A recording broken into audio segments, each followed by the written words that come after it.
All right. Welcome. Greetings, everyone. Welcome to episode number 30 of the Metaverse Nomads live stream. However, this week actually represents the 37th consecutive week that we've held a live weekly show here, uninterrupted, about our favorite blockchain projects. This week, we have a great show that we pre-recorded on Tuesday to accommodate Michael Wagner, CEO of Star Atlas, to accommodate his schedule. And it was a great interview. And so we're going to do two things with that show.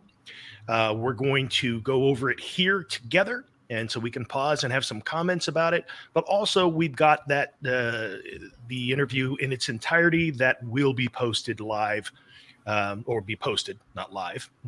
It'll be posted to the YouTube channel, Metaverse Nomads. However, before we get to that interview, I feel a personal responsibility, and I know with also the support of the other nomads here, that we want to take a moment to acknowledge what is happening in Ukraine. For me personally, I feel it is a direct attack on democracy and freedom as a whole. And what's happening there is actually really tragic. I have friends in Kiev right now. My fiance is both Russian and Ukrainian by way of the annexed Crimea. And I've had the opportunity to spend a lot of time in Kiev this past 2 years. And, my heart just absolutely goes out to the resilient, proud, and determined people of Ukraine. And in fact, it's awe-inspiring to see the resolve that the Ukrainian people have right now to stand and to fight and to protect their way of life. And as a member of the crypto community, there are ways that you can support the Ukrainian effort directly with donations in crypto. In fact, there are links and descriptions with wallet addresses that are public on the verified Twitter account of the Ukrainian government and its military. The crypto community has already shown up with nearly 18 million in crypto. And so there'll be some links down below. And also, we're going to take a little bit of time before we get to that interview and talk a bit about some of the things that are related to the metaverse and what's going on in Ukraine right now, because crypto and Web 3.0 and the metaverse, as things unfold and develop, is becoming a powerful force in the world and a way of life that has far-reaching influence. And so we've grabbed a couple of talking points today as it relates to some of the current events and news about how crypto is actually a big influence in what is going on right now, but not just crypto, the internet as a whole. But before we get started, jump into that, how are you guys? We've got Ray, Fancy Hat, and Bonafide here with me. I'm doing great. So I was here, but yeah, well said about Ukraine. I have a lot of friends from Ukraine as well that live in my neighborhood, and it's terrible what's going on. But yeah, much love to everyone out there around the world, not just Ukraine, but for the last couple decades, it seems like there was always a certain part of the world that had a spotlight on it. So stay strong out there. But I'm doing great, and it's good to be here this week. Yeah, I have friends both Ukrainian and Russian, and it's funny because I always open with good morning, not because this podcast is at 10 a.m. for me, but because we're all so early to the metaverse. Then I always say we're all going to make it, not because of anything other than the fact that if you're here now during the creation of the metaverse, you're in a unique position to shape it and reap the benefits of an early adopter. And some people might think my normal opener is a little too positive. Yet I invite you to realize that Ukraine has asked for and is accepting Bitcoin donations via a Twitter post. Elon Musk is out there vowing to provide and advance Starlink services to the Ukraine via Twitter. And people being physically displaced around the world, yet their digital assets are still safe and protected if they hold their private keys. So if you're fortunate to be watching this show with us today and enjoying the conversation, good morning. We're all going to make it. Yeah, happy to be here on the 30th episode. I prefer calling it 30th XXX. Yes, indeed. So, one of the things I found interesting, as it relates again to what's going on is it's interesting when you're trying to move support to a country. One of the fastest ways that you can actually support a country financially now seems to be through crypto. And so when Ukraine took to Twitter and other means to seek support, they've actually found themselves in a position now where they've been able to raise something in the neighborhood of 17.2 million, and that was just as of earlier today. So that number is actually probably higher now. And so, as I mentioned before, anyone that is actually looking to support yourselves, you can actually go to Twitter so that you can see that it is the actual legitimate wallet addresses that are being used for support there. So yeah, it's just fascinating to see that, for all of those folks out there that still are as you say, good morning, that aren't here yet or aren't awake yet, crypto is here to stay, and it's a big player in world events now, and it's going to continue to be for the foreseeable future in many other ways, for sure. One of the other things that was interesting of note is that Pussy Riot spearheaded an NFT sale, and there's just one of the NFTs currently has a high bid of $2.7 million. So it's interesting, again, just to see the different ways that blockchain and NFT projects are playing a role. As you mentioned, Bonafide, there was a call out to Elon, and his response was literally within 10 hours of saying, hey, Starlink services are now active in Ukraine and more terminals are en route. And so that's a pretty fascinating thing, because I don't know if you guys remember all the way back to even during the unrest in Egypt. Which is one of the first times where Twitter was really put to the test, because Twitter became kind of boots on the ground. If you really wanted to know what was happening, you were able to use Twitter to get those updates. And so one of the things that was immediately put in place was the government wanting to shut down the internet so that there wasn't news going in or out.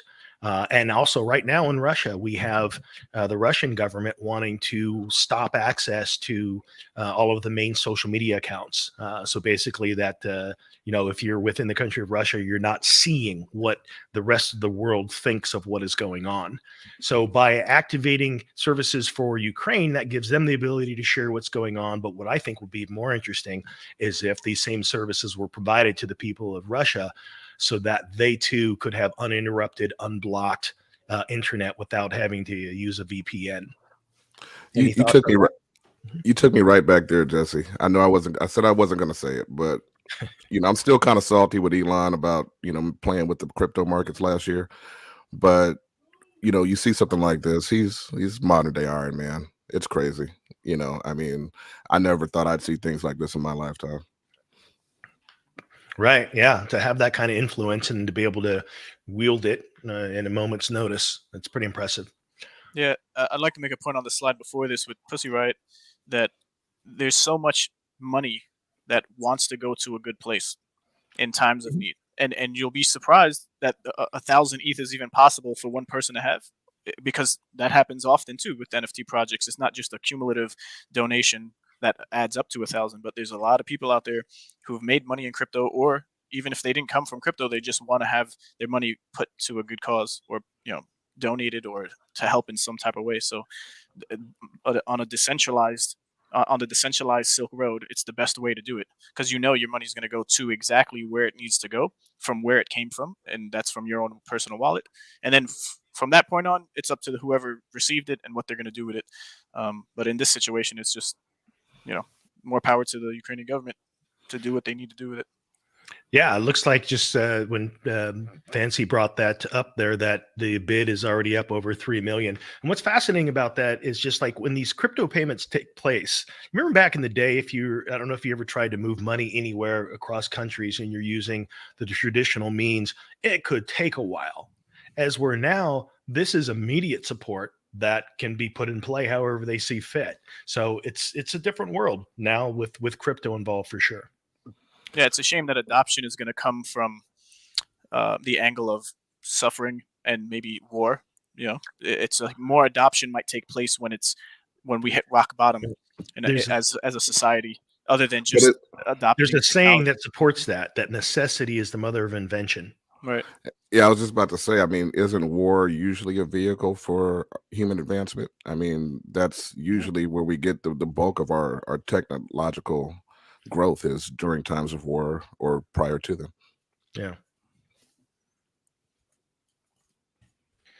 Another thing that's interesting here is that this is actually within Russia, but it's actually the same thing is happening in Ukraine as governments become unstable, and as we saw the stock market and the ruble itself crash 45%. This is where people realize that fiat currencies are at such substantial risk, and this is another reason that people will start finding their way to crypto. If no other reason than to find it as a hedge against losing their investments and what they've built their entire lifetime. And imagine that if you have funds in crypto, no matter what country you have to go to, even as a refugee, you still withhold whatever it is that you had in your crypto savings, as opposed to waiting in long lines now to try and get to an ATM in the hopes that you can get money out of a bank that's holding your fiat currency. Yeah, that's key. There was a tweet.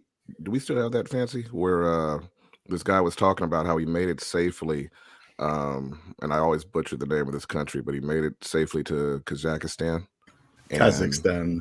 Thank you. Thank you. Thank you, thank you, Fancy. You always save me on that one. Kazakhstan. So he makes it to Kazakhstan, and he has nothing. But he has his private keys, and so he still has his digital assets. And he was talking on Twitter about how it's basically saved his life, and that's the position we're all in right now. I mean, the physical world and the digital world are merging, and in some cases, it's safer to have your assets in the digital world. That's definitely something that it's a major factor now. Yeah, is this the guy who bought the car with his Bitcoin and was able to get out of Dodge? Because that was another Twitter post amongst a whole bunch. I didn't see that one. Yeah, I didn't see that one. I saw this one. So that was also another one where a guy had nothing but his Bitcoin, and he was able to rent a car and purchase it, or buy a used car rather, and then get out of the country.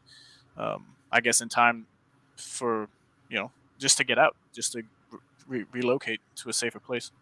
But yeah, it's amazing how I had a lot of conversations in the last week as well with friends and people who knew about crypto but didn't care as much up until even in Canada with Trudeau, there's runs on banks unless you really know what's going on.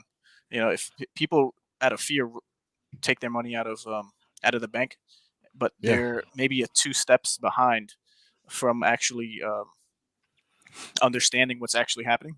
So, right. But yeah, it's definitely the move to make and to switch over to crypto. I mean, I've been saying it for. Go ahead. I'm sorry. No, I finished it.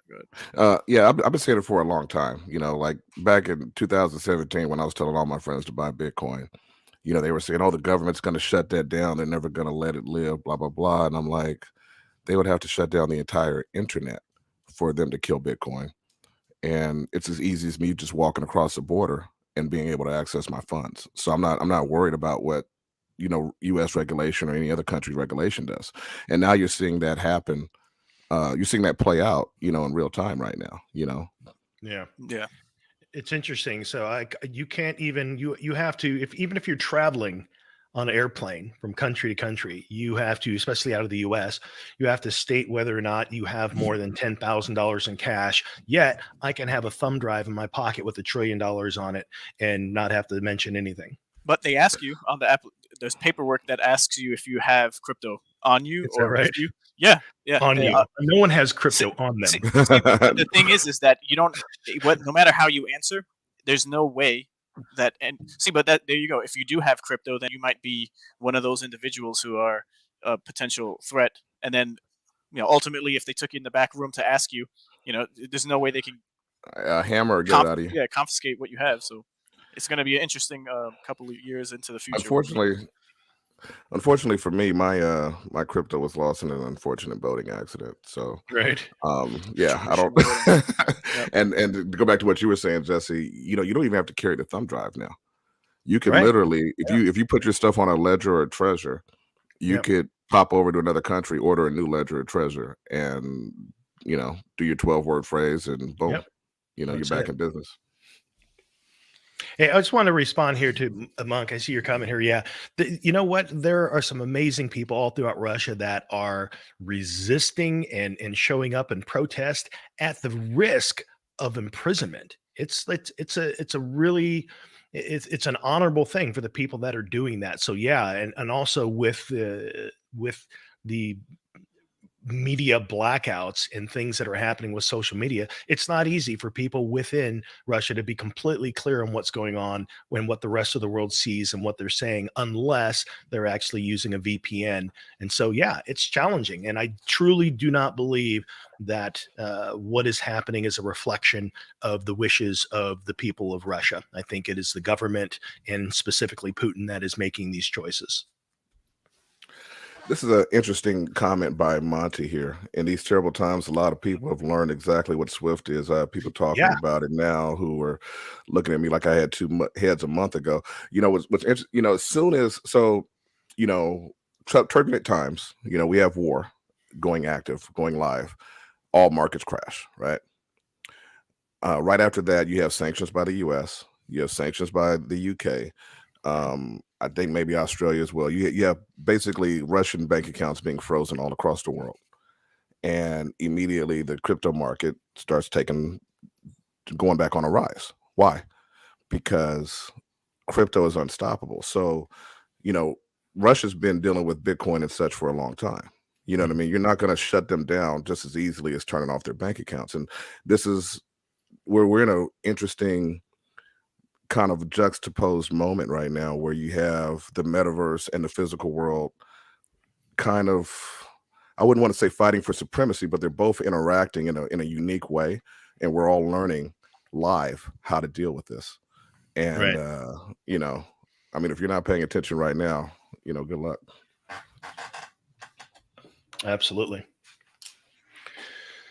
So yeah, in addition to this news here, so that raises another interesting question, and that is what is next? Because now the Wall Street Journal just had an article where they're talking about, Russian Bitcoin and other cryptocurrencies could be part of future sanctions.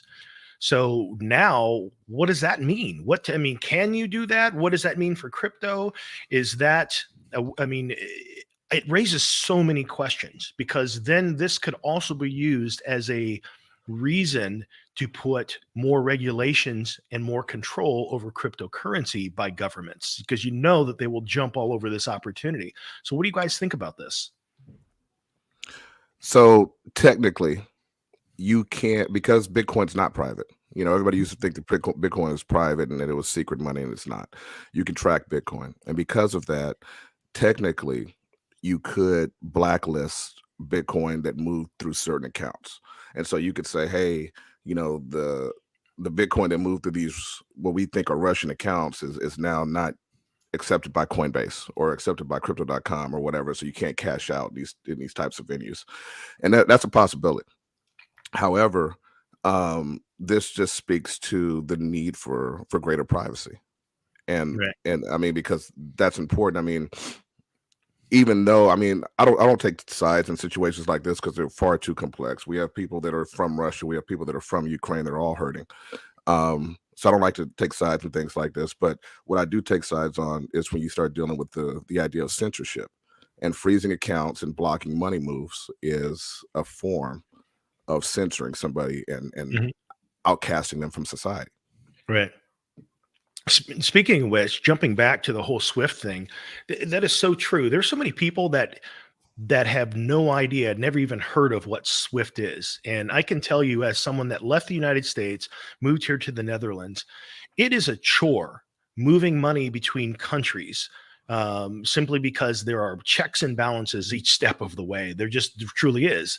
And so with Swift, one of the things that has been announced is that if you look at the language, they're saying that we are going to use Swift to block certain Russian banks. And the largest bank that they named was SVB. I believe that's the second largest bank in Russia. And it's about half of the actual value and volume. Now, the reason that I think they're saying specific banks is because in many ways, if we went straight forward to all banks, that is kind of like, and I actually heard this mentioned in the media here today, about that is kind of a financial nuclear button. Because if we were to go to all banks, it would literally wreck the Russian economy. And so what I believe they're trying to do is to apply pressure, but not go full on just annihilate the financial system. They have to leave some room. Hopefully, in that pressure brings negotiation to the table, because we've seen in the response today, as a result of that, Russia's stepping up their nuclear arms alert. So that's significant. And so that's how big of a boom when you say that, hey, we're going to cut you off from the financial system of the world. That's how big of a move that is. And so I'm curious now to see what preparations and what role Bitcoin and other cryptocurrencies play in that aspect as a nation, as one of the biggest powerhouses in the world, gets cut off from the financial system. What is that going to do for crypto? Really curious to see. Yeah.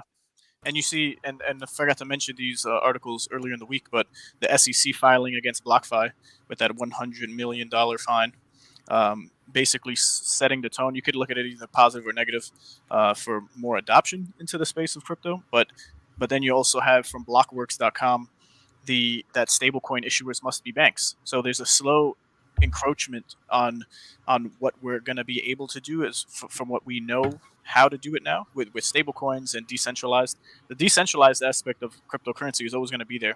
It's just a matter of people coming around and learning about it sooner than later when they feel like there's no other way. But at the end of the day, those 2 points will convene, and there's going to be one clear path to take.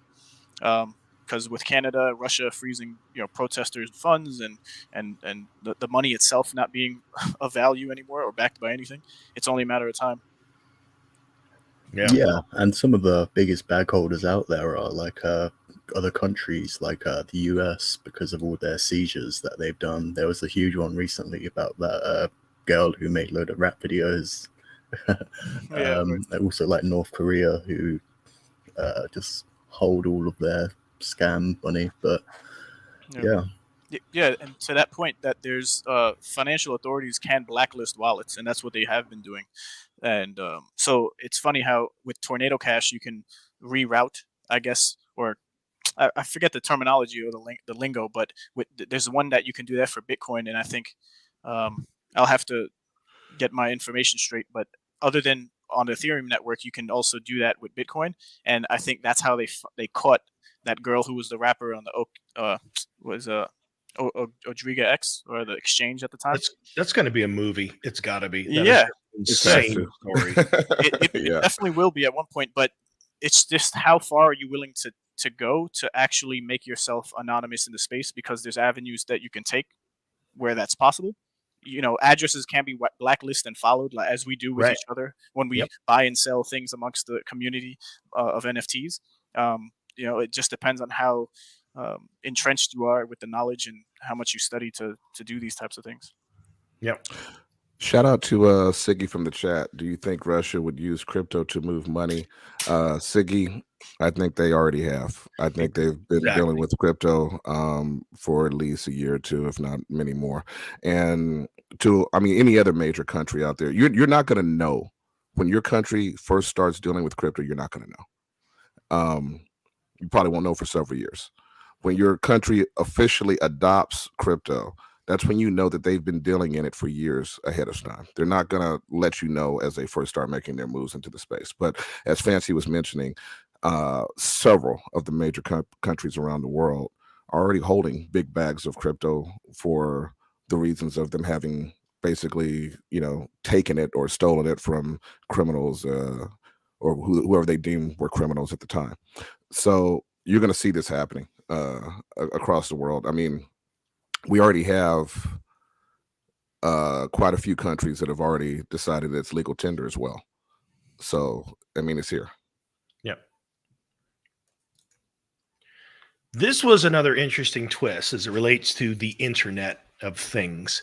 We're all familiar with Anonymous to some degree. Well, Anonymous as an organization, as a group, has declared an assault directly on Putin and the Russian government. And yesterday, quite a few of their sites went down, and I believe Kremlin.ru is still down.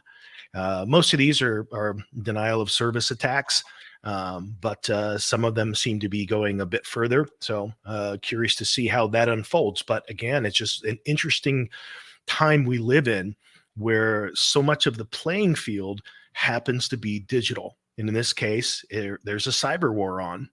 And so it's really going to be interesting to see how this plays out, because now there are ways where individuals can be influential, be it groups that are anonymous that are taking part, be it individuals that decide to contribute cryptocurrency to a country to empower them to defend themselves.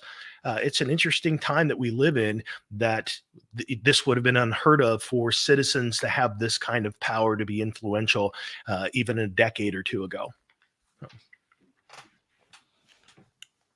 Any thoughts? Shout out to Anonymous. I've always been a fan, and I've always been a fan of the Cypherpunks, Anonymous, and all these organizations that are basically, groups of geniuses who are fighting for freedom in the cyber world. Way before any of us knew that the metaverse was coming, they were out there already laying the groundwork. Yeah, and they're no joke in the sense that they sent out a notice like about a half hour before, and then all of a sudden sites started going down. So like, hey, here's what's coming. Yeah. Anonymous is gangster as hell. It takes me back all the way 2012, but even when the housing market happened, the housing market crash in 2008, when Ron Paul, when he was running, I think for his third time, and I was just like getting privy to politics at the time, and I wasn't for anyone or any particular group, but he was talking about abolishing the IRS, and it's just like, wait, isn't that like a cornerstone of how our society runs? And it's just like that breakdown of what you were taught or what you think needs to be reverted. So you got to reverse engineer basically everything you might know. And this is not advice, life or financial, but that's just the path that I went down that led me here, to always be conscious of those opportunities in markets, but just overall in the world when it comes to governments, politics, and money, because they're all intertwined with one another. One other thing we've got here is this is another way that this ties into the metaverse, and that is a lot of people may not realize. I actually heard some news that was saying that there's many Americans that couldn't even point out where Ukraine is on a map, and that's unfortunate. It's literally, I think, the largest European country by size, by scale. And there's over 400 game-based organizations in the Ukraine that are providing over 30,000 jobs. Huge IT sector there. Even here in Amsterdam, there's a large population of the IT community that is from Ukraine. I was in Dam Square today, where there was just flooded with people from every direction. And so they play a big role in what is being developed into the metaverse. We've got a lot of developers there, and they play a role for sure. Across the many dozens and dozens of Discord groups and projects I'm a part of, I guess around half of them had developers or people working on the project, NFT gaming related, that had their situation in Ukraine prevent them from actually continuing work on the project. So there were announcements that were made saying, we'll get back on it shortly. We have to make sure they're safe. We have to get in touch with them. They're relocating. And it just goes to show, like Joseph was saying, that this is, it definitely, you feel the effects of this when things like this happen. Shout out to Monty Burns from the chat. Jesse, these are the same people that think the world speaks American. It's just with different accents. It's funny, Monty, because it's true. I know you're not actually from here, but I grew up here in America, and I know geography around the globe because I've been blessed with the ability to travel around the world, not because I learned it in school. A lot of Americans here, don't necessarily know what's going on, and I always remember that, especially when you start looking at different countries dealing with each other. You have to remember that the masses of people aren't usually as deeply involved in the situation as we would think. It's the people at the top.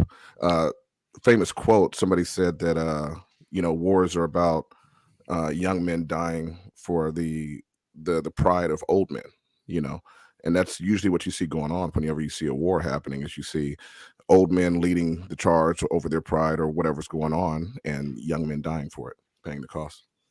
And again, I would imagine that there's a lot of folks that have this vision in their mind of Ukraine being this third world country. It is not. Kiev is like one of my favorite cities to visit. I put it on par with Prague, and it's being destroyed right now. We're talking about food scene, culture, arts, their museums, the craft beer scene, coffee houses. I mean, they are in their own renaissance, or were, and will be again after rebuild. But talk about a resilient people. It's a place definitely that, if for people that like culture and travel, once this country rebuilds, it should definitely be on your radar as a place to check out. All right, what else we've got here? Just a couple more slides before we get into the interview, and I just wanted to drop a few more. This is straight out of news.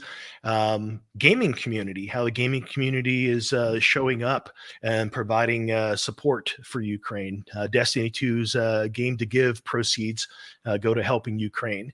We've got another where Team Liquid is housing esports, left players stranded after Russia's attack on Ukraine. We've got another Ubisoft, even with their being bashed in recent news with their attempt at NFTs launching. They staff quite a few people, and so with their staff, they're providing additional funds, advanced salaries, and temporary housing for the folks that are part of their company. So really, that's, rather than jumping straight into the Wagner interview, and I know that's why a lot of you show up, but I can also see by the comments that you guys are affected the same way that we are, and we want to be in support of what's going on. And it's just one of those things that you can't look past. So appreciate the dialogue that you guys have had with us here, as we kind of reference the things that are relatable to what we talk about weekly, but also that influence and how it interplays with things that are going on within the world and with Ukraine right now. Any final comments, you guys, before we jump into the Wagner interview? No, that was well put. So we've got this interview, and we did this on Tuesday to accommodate Michael Wagner's schedule. And it was a good interview, and we approached it from a different perspective, meaning like we wanted to start very high level. We didn't just want to dive in and say what this, what that about Star Atlas, because you also have to remember that as the CEO of this project, his role is separating him in many ways from the day-to-day of, how game design is taking place. And so one of the things that was at least important to me, and I know to some of the others that participated in the interview, was wanting to really understand the foundation for what they're building and what his mindset was and what he thinks about the metaverse, what he thinks about, the industry as a whole, and what were those influences that played a role, and why they decided to create the project that is Star Atlas, and how it's going to unfold and develop along the way. We did get into other questions as it relates specifically to Star Atlas, but I think it's a different kind of interview than what you've seen with the mini interviews that he's done out there. So with that, let's go ahead and dive in. And guys, whether it's comments that we see from those of you that are watching along with us, or for any of the hosts here that are the Metaverse Nomads, feel free to jump in at any time if you want us to pause and have any dialogue about it.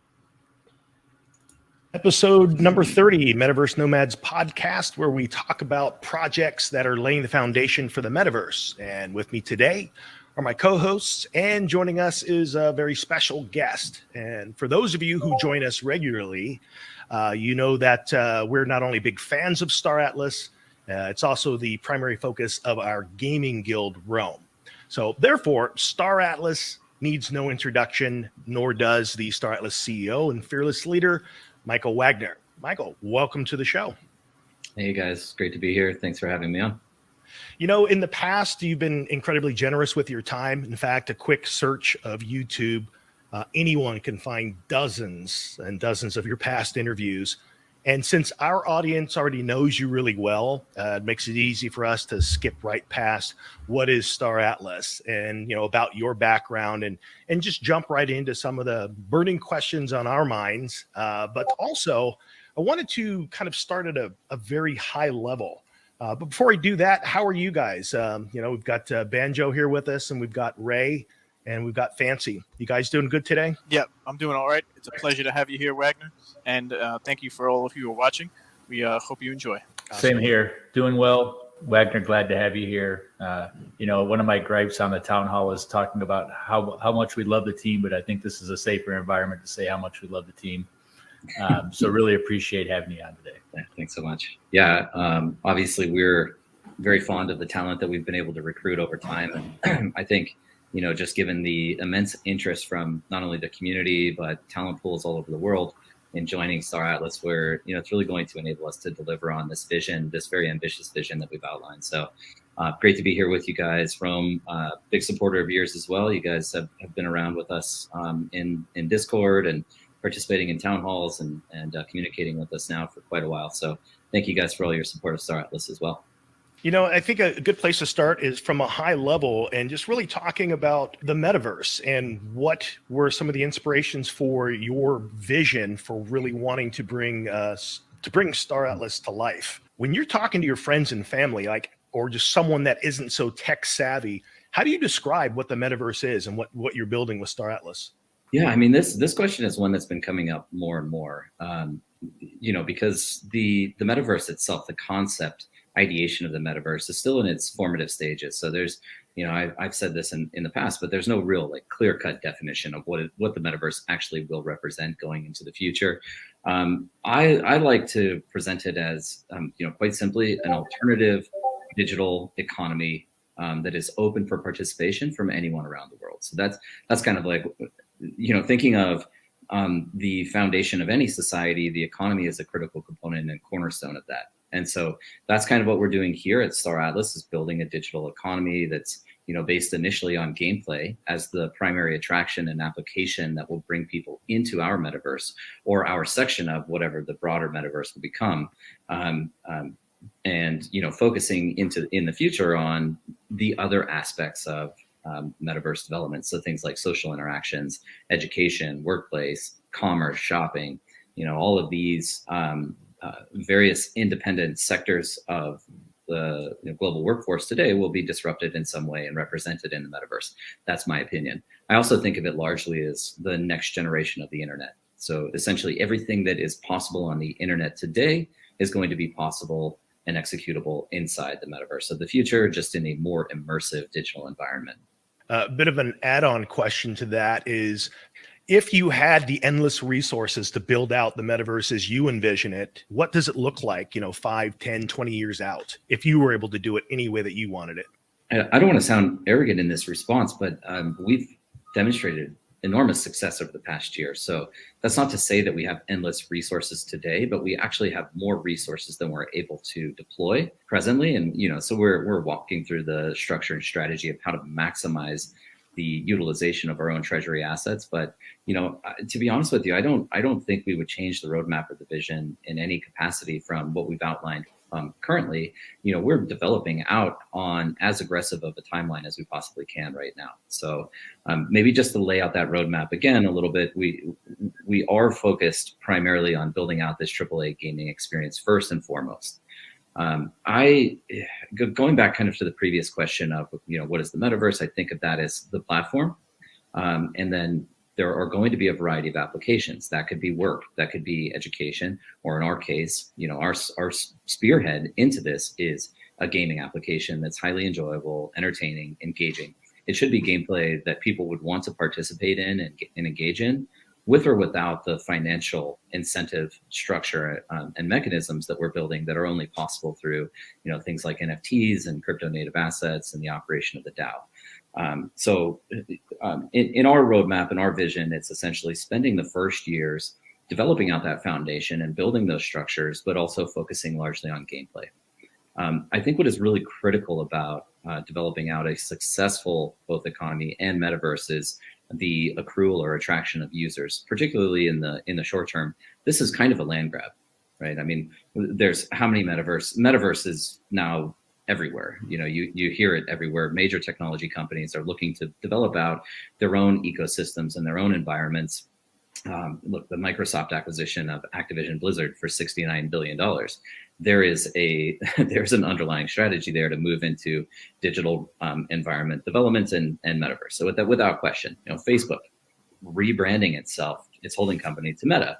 I think that really demonstrates and solidifies in my mind the potential of this like future world that's being built right now.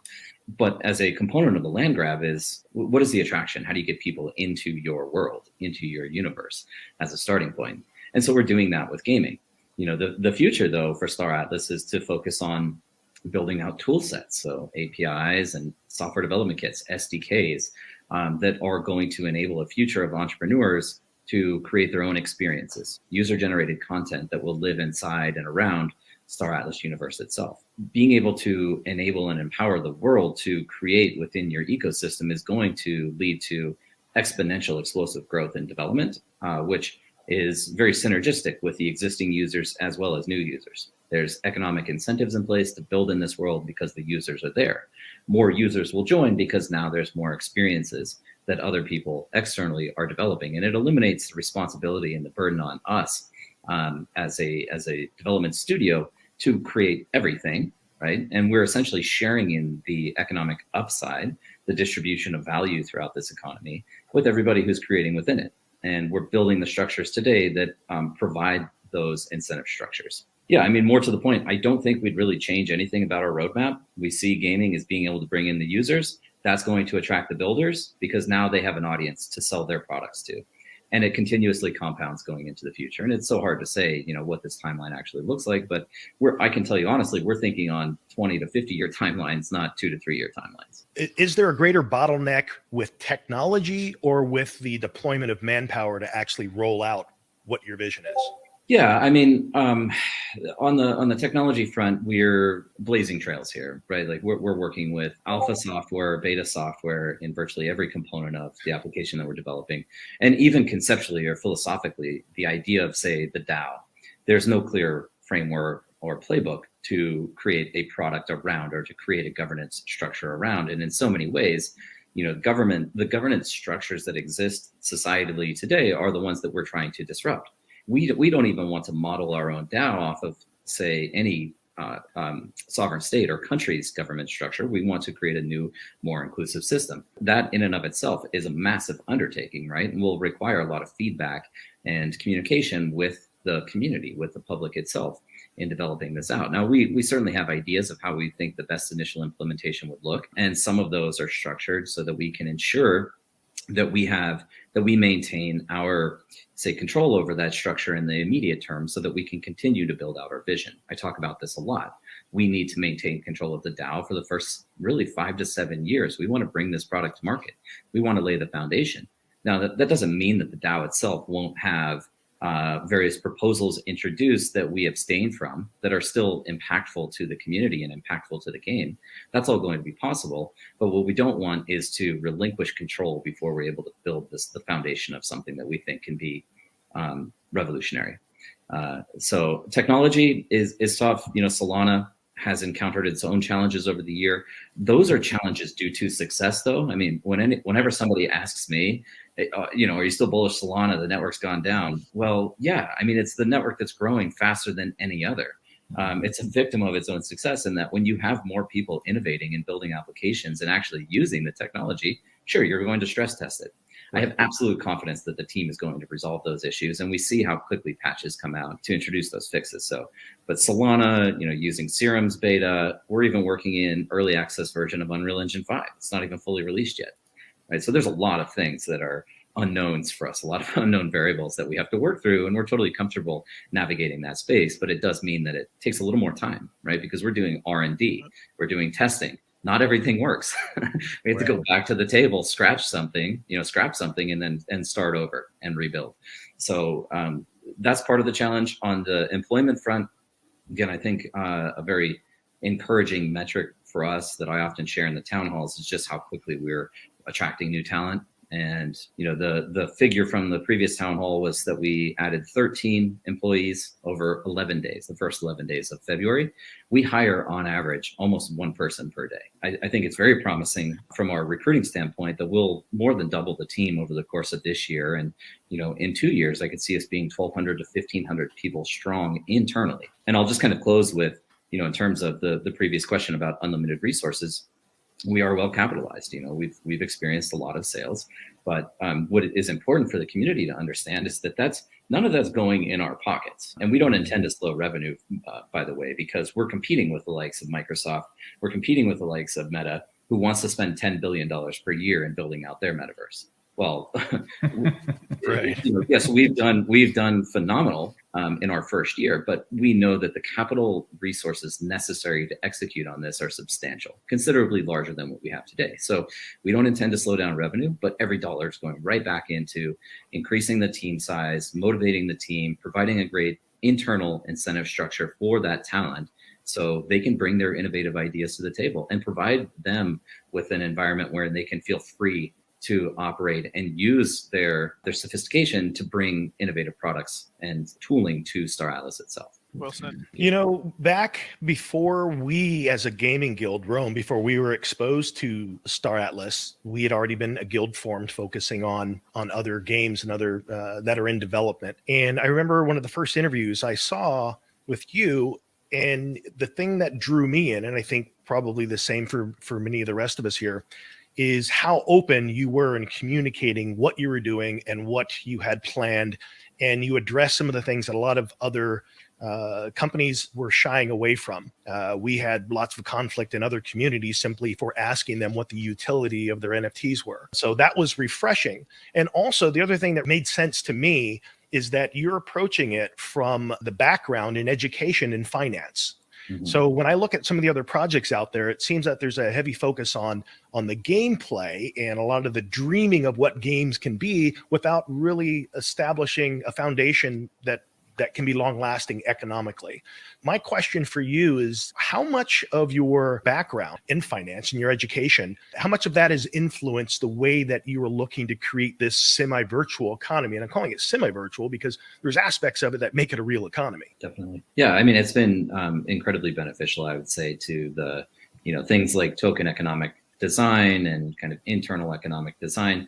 Now, I'll be perfectly honest, I'm not an economist by trade, right? It is a traditional finance background. It's working in capital markets. It's understanding various financial instruments and how they work and how to create intrinsic value.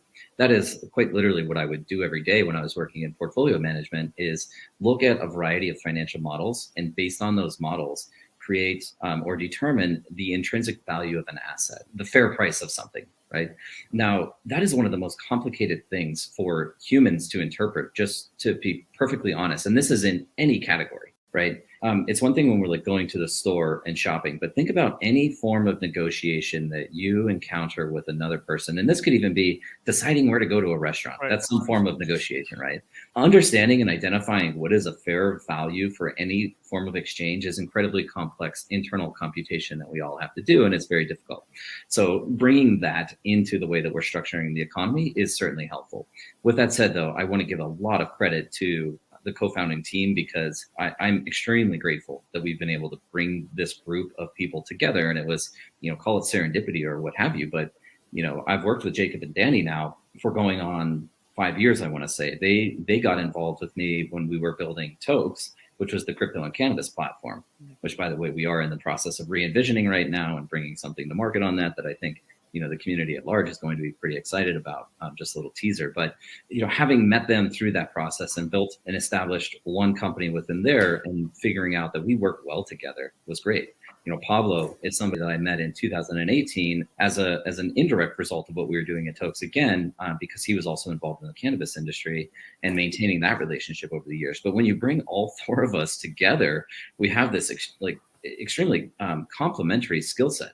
You guys know quite well, Danny is the visionary behind the gaming product itself. Yeah. The entertainment value, the gameplay mechanics, the gameplay pillars, the thing that people really want to get engaged with. That's Danny's vision there, and he's bringing an amazingly beautiful product to market, right? And so I get to support him in realizing that vision, and likewise, Jacob on the technology side and managing this now I want to say 30 to 40 member engineering team that's focused on everything from web dev to infrastructure to blockchain development and game design and development as well. Like, that's complex. And Pablo, he's chief revenue officer. I mean, he's looking at all different types of strategic partnerships, business development, marketing, communications, press releases, managing all of these things that actually bring what we're building out to the community and out to the public. So the four of us combined, it's like Captain Planet. I don't know how to describe it, but I'm so grateful. Like, we wouldn't be here if it wasn't for all four of us. We wouldn't be where we are today. And then, of course, on the back of that is all of the talent that we've recruited, really from the earliest days, that just these people treat their work as largely as if they were the entrepreneur themselves. They're bringing their own innovation and vision to the product, and we welcome that type of dialogue internally so that people don't feel concerned about expressing whether they have a concern or they think that they can contribute in some way through an idea. We cultivate and foster that. That's important to us, this idea of innovation internally. By no means do we feel like we've got the right answers for everything, because all of this is very experimental. The inner workings and the culture of Star Atlas, it definitely shows in the Discord and in the community and from the mods. It tells a lot about a team. And then my other point that I wrote down here was that everyone gives advice on things they didn't do yet. So when it comes to the economics of games and the tokenomics, I'm just glad that your background in finances here shine through and influence a lot of what we read in these papers compared to, again, other projects. And there's a plethora of other projects. We're not just thinking of one whenever we say that, because there's a huge conversation around how projects are just being invested in to then sell and flip those assets. So the people who get these assets earlier on, then they leave, and it's a negative effect, net positive. It's not something that actually helps in the long term. Sound projects, great vision, but the economics of it all, if we're going to be living in the realm of NFT gaming, needs to be as sound as the gameplay, if it's fun. Definitely agree with you. Yeah, and I appreciate those comments. If I could tag on to that, well, first I just want to say, considering your backgrounds, I'm sure your in-person ideation sessions are fantastic. But the question I have for you, and it's something that we've seen in another IP, is sometimes the visionary, the game creator, the person who has all the ideas, the fun gets in the way, right? Or I shouldn't say fun gets in the way, their vision gets in the way of fun. So how are you working internally to make sure that the game is not only matching the vision of what you want it to be, but it's going to be fun down the line? There was a question early on about the kind of the genesis of the idea, and in so many ways we're building a Star Atlas as a passion project. You guys know about my background with the LAN parties and that group, the Lanarchists, right? Mm-hmm. Danny and Jacob, long time. We've been gamers, lifelong gamers, right? So we're building the product and the game that we actually want to play, and space exploration inspires the imagination. You guys know we've worked with Jason Silva. He was on some of the Rebirth posters, and he has this quote from, I believe it's Marina Benjamin. It says, "When we dream of space, we dream of transcendence, and we dream of what we might become." And this idea of space exploration and just general exploration is so attractive to humanity. It's the reason why we've populated the globe, and all of us would love to be able to go navigate the stars, but physically we're not capable of doing so. Although now we have, many very successful technology entrepreneurs, billionaires that are launching their own spaceships now. And that's the next generation of humanity, is to actually go, populate the celestial bodies of the universe. But we get to bring that to the world in digital space today, and we don't have to wait, for the next 500 years for that to really be possible. So, but yeah, I mean, in terms of gameplay, it's just a lot of discussion across our game design team and Danny's creative team, and we've gone through, even just since the start of the year, I think we communicated that over the first 3 weeks is really just exclusively planning and goal setting for the year. Last year, by the way, was, absolute whirlwind. We were nonstop going right into the end of the year, and I'm glad that we were able to get Score out. Score is not the most exciting gameplay. We fully appreciate that. But what we were able to accomplish was provide that true intrinsic utility for the ship NFTs that people have been purchasing. That was the most important thing. We want this exchange in value, right? So we're going to release iteratively. We want to give you some value. Now, that value might be more entertainment oriented going into the future and less about the financial incentives. We're not trying to build a DeFi platform here. That's not what it's all about. That's the enhancement. The gameplay is what we're focused on. So, but yeah, there's a lot of ideation and brainstorming sessions about what are the next mechanics that we want to introduce. And also, how does that impact, again, the economy, the foundation of really this environment that we're building? How does the release schedule impact the economy, impact the value to the users, lead to greater user retention and also user growth over time? I mean, there's so many variables that we're trying to manage. We don't have the luxury of just sitting back and trying to perfect everything before it comes out. Mm-hmm. We've got to keep moving and releasing because of the way that we came to the market. So it's a unique place to be in. There's a lot, it's kind of like operating on quicksand in many ways, but we have a lot of great minds that are also gamers that we know what we like to play. We know what we've had fun doing in the past, and we believe that we know what the community would want to engage in. So we try to bring that to market with the economy as the foundation in mind. Just a couple more questions that are kind of outside of the Star Atlas ecosystem, kind of looking at the metaverse as a whole. And one of those is that you've mentioned Facebook, and we know that there's a lot of other big tech plays that are right now leveraging the buzzword of the metaverse. What do you think they're creating? What do you see being developed there? And how does that differ from what projects like Star Atlas are creating? Yeah, there's, I would say, like 3 different kind of categories of platforms being developed. This is partially metaverse, but also partially gaming, and it's closed permission systems, which is the historical path for a game developer, right? Like, you don't actually own anything. You are agreeing to terms of service to be able to actively engage in whatever product it is that they brought, whether it's an MMO or a first-person shooter, or, say in the case of Meta, these are closed source systems that are permissioned in order to access. And then there's open permission systems, which is kind of the middle ground, where it's still based on centralized service provider, kind of your Web 2 legacy service provider, but there's greater accessibility to build on top of that. I would say Facebook or Meta is kind of in this realm of open permissioned, because they are looking to also build tools that brings in creators, content creators and entrepreneurs. And then there's where we're at, which is open permissionless systems. I don't want to sound disingenuous with that, because there is definitely a closed component of where we're at today with Star Atlas as we continue to build this idea out. The idea in the future is that everything is effectively decentralized, permissionless, and censorship resistant. So true to the ethos of blockchain and cryptocurrency. I don't necessarily want to compare us to Bitcoin, but it's analogous in the sense that once you're able to fully decentralize a network and have inclusive participation, it's effectively impossible to stop. The thing that government could impose on Bitcoin is to say it's illegal to trade. Now, that would be catastrophic to something like the price, right? So if you're a market speculator on Bitcoin, then the last thing you want to see are these restrictions at the government level on the trading of that digital asset. However, the technology is unstoppable, because the nodes operate all over the world, right? People get to participate in the actual infrastructure operation of that network. The ledger will continue to exist, and people will continue to trade Bitcoin for a variety of things, whether or not it ever were to become illegal. Just a quick kind of tangent here, or a caveat, is that Bitcoin, in my opinion, is definitely unstoppable at this point, simply because it has attracted far too much institutional interest. There's too many people with lobbying power out there that now hold Bitcoin on their balance sheet, and it's essentially too established into the mainstream that it would be globally catastrophic for governments to try to make Bitcoin illegal. So that's my personal opinion. Our idea, though, is to get Star Atlas to kind of the same level. So yeah, we're going to have back-end centralized servers that are operating game content initially. But think about the way that we're building logic today, even the way Score operates. When you're refueling a ship, by the way, that is an action that gets recorded on chain. Mm-hmm. I would also draw a differentiation here between this idea of blockchain gaming, because what we're getting is a lot of pseudo blockchain games. I'll also break this down into kind of three categories. We have traditional game developers building in either say Unity or Unreal Engine or some other game development engine.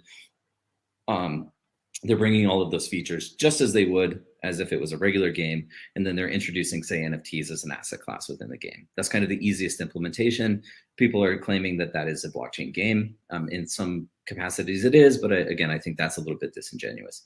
The next extension is to introduce, say, crypto native assets as a component, a central component to the underlying economy. That's another nice step forward, but not necessarily fully inclusive of being what we consider to be a blockchain game, which is actually building the logic to live on chain. So you have functionality that lives in the game engine, but you also have functionality that lives on chain. This is having that functionality live on chain means that it becomes open and accessible to third-party developers, right? We can't restrict access to that. If we have a mechanic that's operating on chain and somebody wants to build a tool externally to interact with that, I'll use the example of, say, the auto resupply tool that came out. I don't know if you guys saw this. It came to my attention. I didn't know about it until late last week or early this week, but somebody built a tool that will resupply their ships for them with the different resources. Okay. I mean, do we want to prohibit that type of innovation? Not necessarily. I don't see that as game breaking. We do want to ensure that we're protecting the integrity of the game itself. But I actually think that's kind of cool that somebody undertook the effort to build a tool that interacts with our on-chain logic to refuel ships. That's great. That's kind of the most complicated, most complex way of developing out a blockchain game. But it also means that regardless of the environment that you interact with, whether it's a mobile application we release in the future, if it's in the web client through the mini game, or if it's an Unreal Engine, all of the actions or many of the actions of the players are going to be synchronized across those. Place a building in the web client and you'll see it pop up in Unreal Engine, because these are, again, functions of blockchain. And we're actually building out the SDK right now that is the crypto integration into Unreal Engine that doesn't exist. It's another tool that has to be created. It doesn't exist, right? We're building that. So you mentioned centralization of some assets. How does that look in the future? How do you decentralize the stuff that you have to centralize now from a storage capacity, maybe an asset capacity? Can you share with us what your plans are? Are you referring to asset creation, or maybe can you elaborate on the question? Well, I'm assuming there's some level of backend that's being run on a centralized process, right? So, and if the goal is to decentralize all of that, do you see a node system for people who play the game? Do you have an idea of people just running nodes to help support the ecosystem? It's a great question. And that is absolutely where we would envision it going. I mean, in some capacities, you can participate in Star Atlas decentralization by, say, being a node operator on Solana, right? If you're a validator on Solana, you're kind of supporting that network, which inherently supports our network. The bigger question outstanding in my mind is, would we ever reach a stage where we can actually have game servers that are fully decentralized through some network architecture? That's the Web3 that we all want to participate in. Decentralized storage, decentralized web, decentralized finance, all of these things are kind of the future of the internet. Now, again, what we have to be concerned about is the integrity of the game itself. Is somebody able to compromise or manipulate some elements of gameplay if they're operating a node themselves, and say they're creating some competitive advantage, essentially cheating by operating that node? So this is all very future discovery related R&D, but that's the bigger vision, is like turning everything over, allowing everybody to participate in the architecture. And maybe you're not playing the game and earning from playing the game, but you're operating a node, and so you're actually earning off of the node. That's a fully inclusive economy. So yes, it's a great question. That is where we'd like to take it. Whether or not we're going to be able to achieve that in our lifetimes is something that's still an outstanding question for me. So there's another question that I've had, and we're starting to see more and more of these companies pop up, companies that want to be the Steam of blockchain gaming. And you've kind of outlined some of the different facets of what people consider blockchain gaming.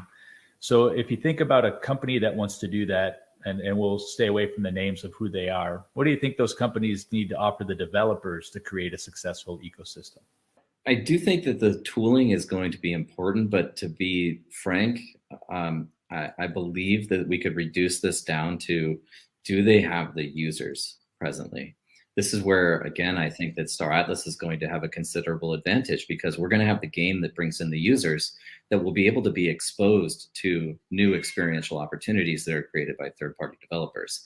If you're already flying around in Star Atlas, and then you look at, when you're loading up the game client, getting into Star Atlas, you see this list of games that have been created by external developers that are immediately accessible through kind of the Miniverse model. Well, we already have the traffic.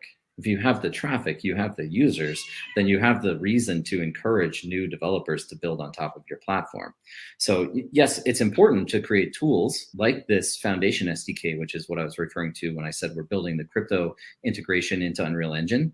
That's a like wallet management, inventory management, asset management support structure. Plus, I don't want to reveal too much on it right now, but this extensible tool set that we're using internally so that we can build this integration, but we turn that over, and now you're a traditional or legacy AAA studio that knows nothing about cryptocurrency. Well, you just take our plugin, right? You just take our plugin and you start building on it. And now you don't have to develop all of that. So that's one resource. But again, the users, if we already have 100 million or billion people in Star Atlas, more people are going to want to build with us and on our platform than with anyone else who's trying to bootstrap a Steam-like publishing client from the start. You guys are putting a lot of time and money into the development of all this. You're running across the barriers, you're seeing the roadblocks, and you're creating solutions for them. Do you anticipate a day where the Star Atlas dev team licenses out their technology to other developers? Or is the idea to draw them all into using SDKs and APIs and stuff like that to draw them all into Star Atlas? There's a possibility for licensing. You know, we're kind of still thinking through some of the commercial strategies on that. I feel really good about the revenue streams that we already have as a company. And so the cost benefit analysis that we'd be undertaking is, does it make more sense for us to create a cost barrier for a developer to create within Star Atlas, charging them for access to the tech that we've developed?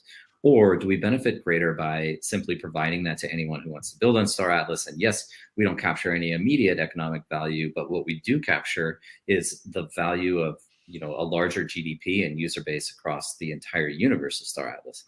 More games, more activities, more experiences mean more users, which intrinsically increases GDP. And as you guys know, or I think you know, the way we structured the DAO itself is to capture a portion of the total GDP generated across the economy. That's how it's functioning today with Score, is all of the Atlas being spent to purchase resources is actually being channeled directly into the DAO. And at some point, the DAO has the ability to utilize those resources for various, you know, pretty pivotal decision making, which is not necessarily just passing those resources back out to the holders, the governors of the DAO, but actually utilizing them, maybe to run a community growth campaign, maybe to fund an external developer, maybe to, you know, maybe to pay Star Atlas, maybe to pay us or a subsidiary team of ours to build a specific feature that the community wants to see. We already have the structure wherein there's financial resources in a treasury to make impactful decisions across the ecosystem, and that's what the DAO is. That's how it operates, right? So the whole point, though, is to continuously build transaction volume, to build GDP, and it's why I often refer to what we're building as kind of nation state, like sovereign state. We effectively operate as this independent country without borders that anybody can participate in, and the way that countries manage their success across their economy is purely through GDP. How much economic value is exchanged across the entire country. And so we're thinking in same terms. So we're going to narrow down back into the NFT gaming space for a second. What are your thoughts on the overall NFT gaming space? And are there any concerns that you see in the space at the moment, or since when you first got involved heavily? And then is there any innovations on the radar that stand out, whether you noticed them or were brought to you by a team? Is there anyone on the team that are scouting out for any other innovations in the space that Star Atlas could possibly benefit from? It's a great question. I kind of have to defer it for now, to be honest with you, only because I've been so immersed in Star Atlas now for so long that I'm not really able to keep pace of what's going on. There is so much innovation taking place across the entire crypto ecosystem. It's hard for me to stay up to date. But I will say we did just bring on a GameFi analyst, and we are looking at increasing the analyst positions throughout the company so we can monitor things like innovation across DeFi and blockchain gaming and look for those best opportunities that we can integrate or introduce into Star Atlas. We get contacted daily from people that are looking for some form of strategic partnership, integration, announcement, collaboration, etc.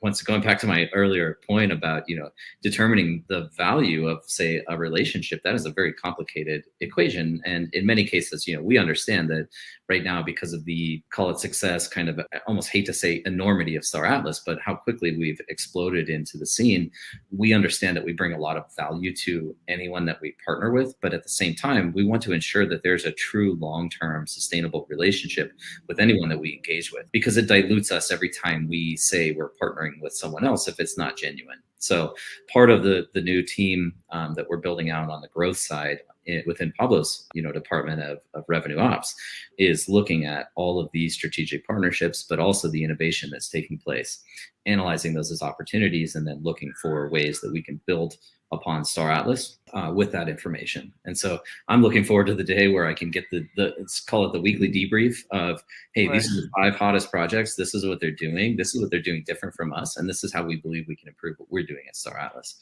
So that's all coming. That'll happen this year, but it's a new department that we're currently recruiting for. Beautiful. That's a great lead into the next question here. And that is, now with the team growing at such a fast pace, how involved are you in the actual design of the game at this point? Or are you having to kind of move out into tasks specific to being the CEO? Yeah, it's a great question. It's, I think, one of those transitions that successful companies and CEOs have to experience at some point. Yes, I've launched companies in the past. Nothing's ever reached the level of success that we have at Star Atlas. And so my day-to-day is certainly changing quite a bit. It's somewhat disheartening because I love being really deeply involved and also understanding the nuance of every conversation. But just given the scale of the company at this stage, I can't be as involved and as intimate as I was previously. So what I'm still trying to navigate personally is how do I capture the most important pieces of information so that I can communicate effectively with the community, with people like you, right, on phone calls like this. If you're going to ask specific questions, I need to make sure I can at least hit the highlights of what it is that we're doing. So I am involved on a lot of those calls internally, not so much with the actual structuring, but more of a presentation of what was decided. And then if there's any necessity to alter anything, then, then I contribute my thoughts there. Where I'm still more involved, but will likely over the course of this year be less engaged, is on the economic design. Still looking at building out our team on that side. And it has proven challenging to identify specific people that fit the mold. What I'll put out here is that we structure the economic department as really a chief economist, which is different from traditional studios that would hire a chief game economist, because they're thinking more in terms of those closed permissioned economies. We're thinking again in terms of nation state like operations. So we're still looking to hire that chief economist role. But then there's the head of game economy, the head of token economy, which is like open Web3 type integrations and better understanding of what's going on in the crypto ecosystem. And then a head of monetization, which just looks at ways, again, that we can commercialize the product, but also thinking in terms of value exchange with all of the users. And then analysts and data scientists all beneath those.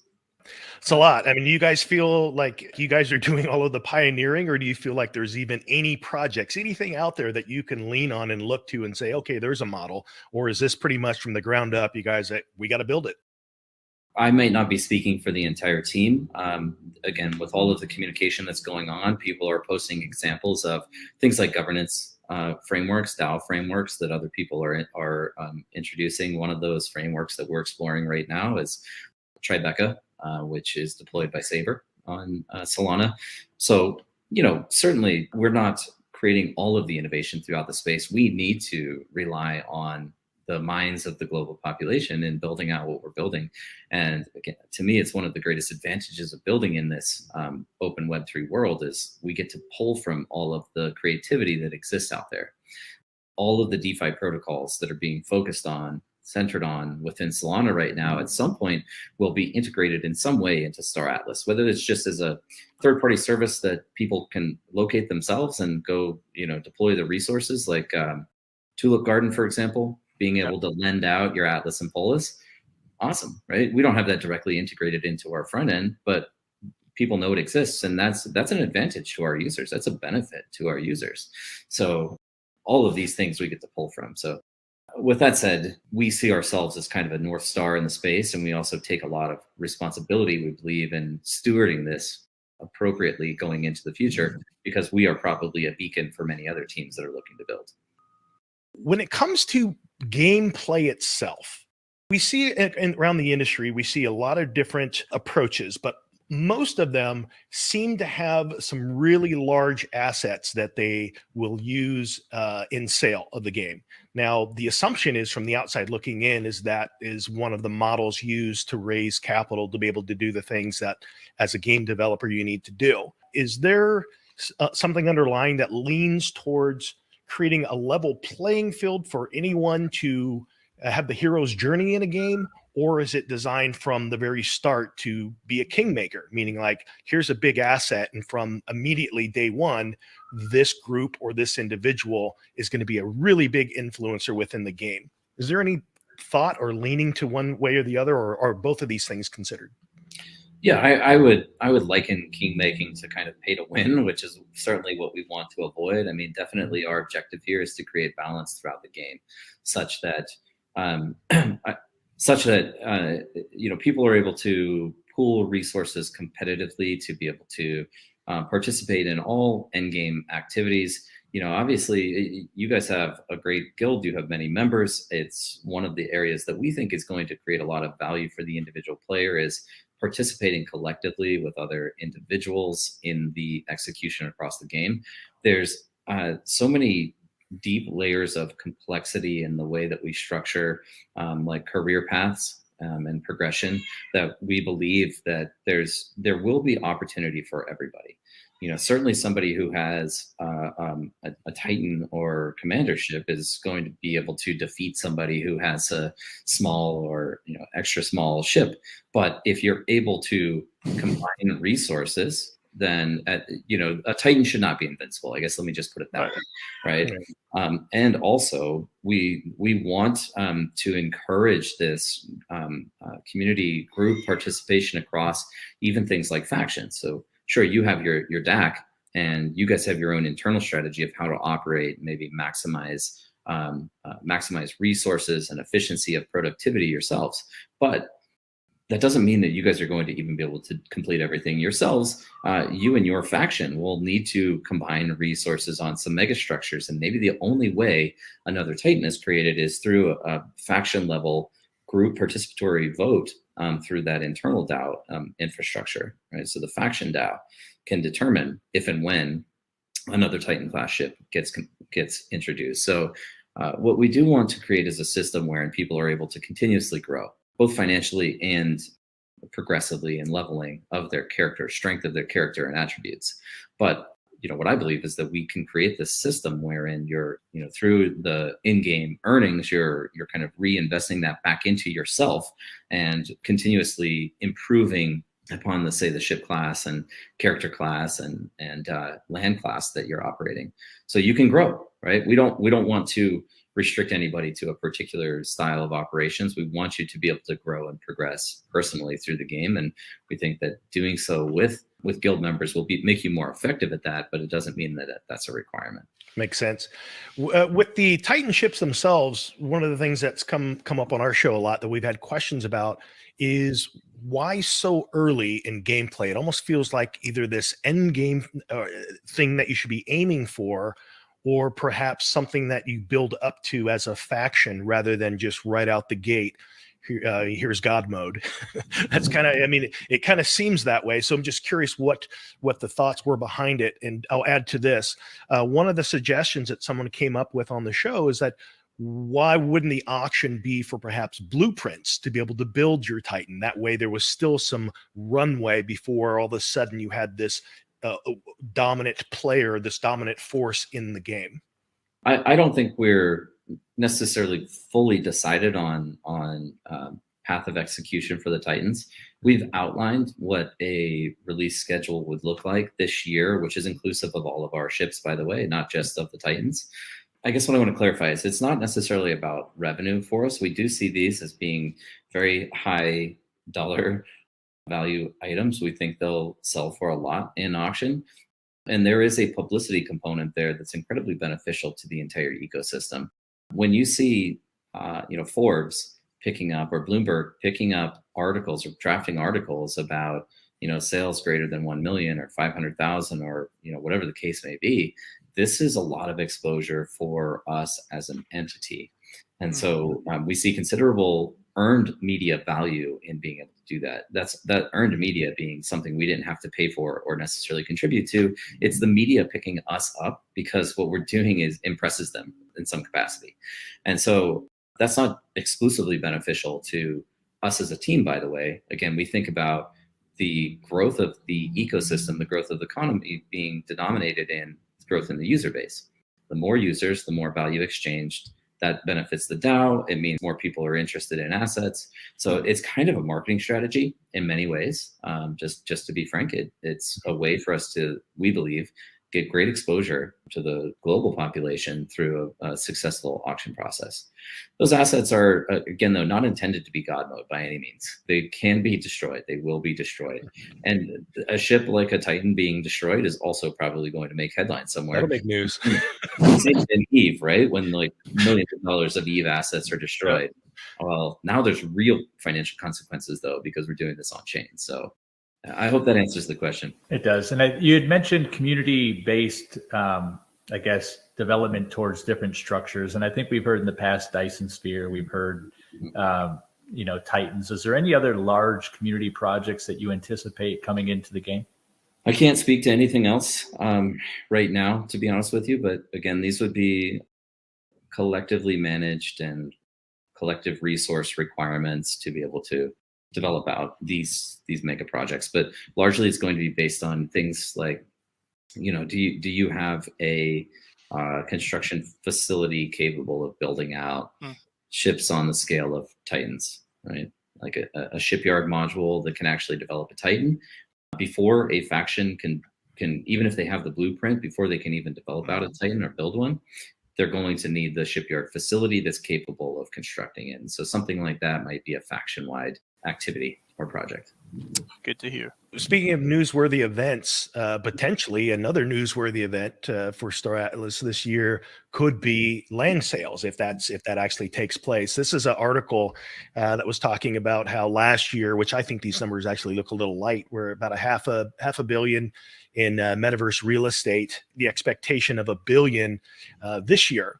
Well, with having Star Atlas having recently done over 200 million in chip sales, if there was even something similar to that in land sales, that would be nearly a quarter of that projection for all metaverse real estate. Do you anticipate large numbers similar to ship sales, and will we even know anytime soon, like how many land plots there will actually be available for land? For example, with the existing base of users now, if every single person wanted to get a piece of land, will there be enough land for that to happen? Or is there going to be scarcity of land and it's going to be, not necessarily a free for all, but what can you tell us about land? Just on the question of quantity of users, we have something like 91,000 fleets actively enlisted in Score right now. That's not necessarily indicative of daily active users, by the way, because it's quite possible for one person to be enlisted through multiple wallets, or it's possible for multiple wallets to be essentially aggregated, or multiple users to be aggregated into a single wallet and pooled today, just for simplicity of management. But so when you say fleets, like for example, when I launch ships, now, would my wallet be considered a fleet, or all of the different ships that I launch are those individual fleets? Your wallet in aggregate. So even though you're enlisting individual ship types, it's all aggregated into a single fleet, which is recognized based on your wallet being registered to a particular faction. So about 91,000 wallets have selected factions to date, which we think is pretty impressive, just considering we've got fairly limited gameplay functionality right now. In terms of land, we've talked a little bit about some of the restructuring of the roadmap that we've undertaken. I think on the last couple of town halls, we talked about that. We did anticipate having land development and production being the next major feature release this year, but we've actually since reprioritized an enhanced version of ship missions or ship exploration, focusing more on ship assets again, especially given, that's the primary NFT asset that's available on the market to date. We have more ships coming online, as you all know, throughout the course of this year. So land was deprioritized.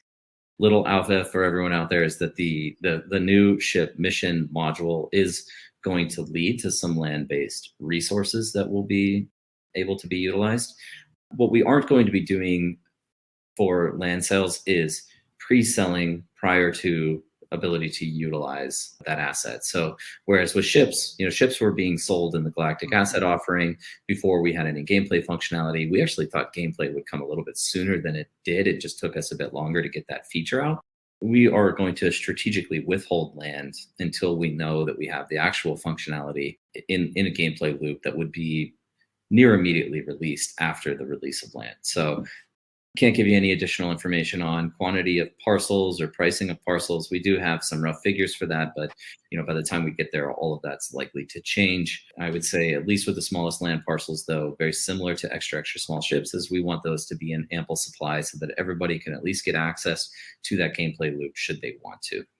With regards to land, the way that we've theory crafted about it in the past is we know we've got the 3 factions, and those factions will each have regions, and the regions will potentially have planetary systems and then planets and then land plots.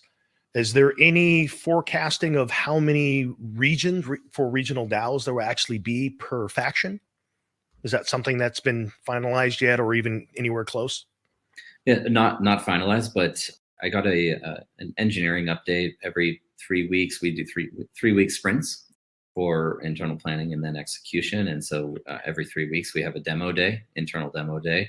And I saw some really cool procedurally generated planets, 3-dimensional planets, and a plotting system for those planets as a result of that new system that's being developed that also, randomizes things like size of parcels of land, as well as the various resources that are going to be available on each one of those individual parcels. So in terms of quantity, though, again, what we want to closely model is the number of users and accessibility to land against total supply. So we do fully anticipate that land expands over time. Productive land is not necessarily a finite resource. It's a carefully balanced resource.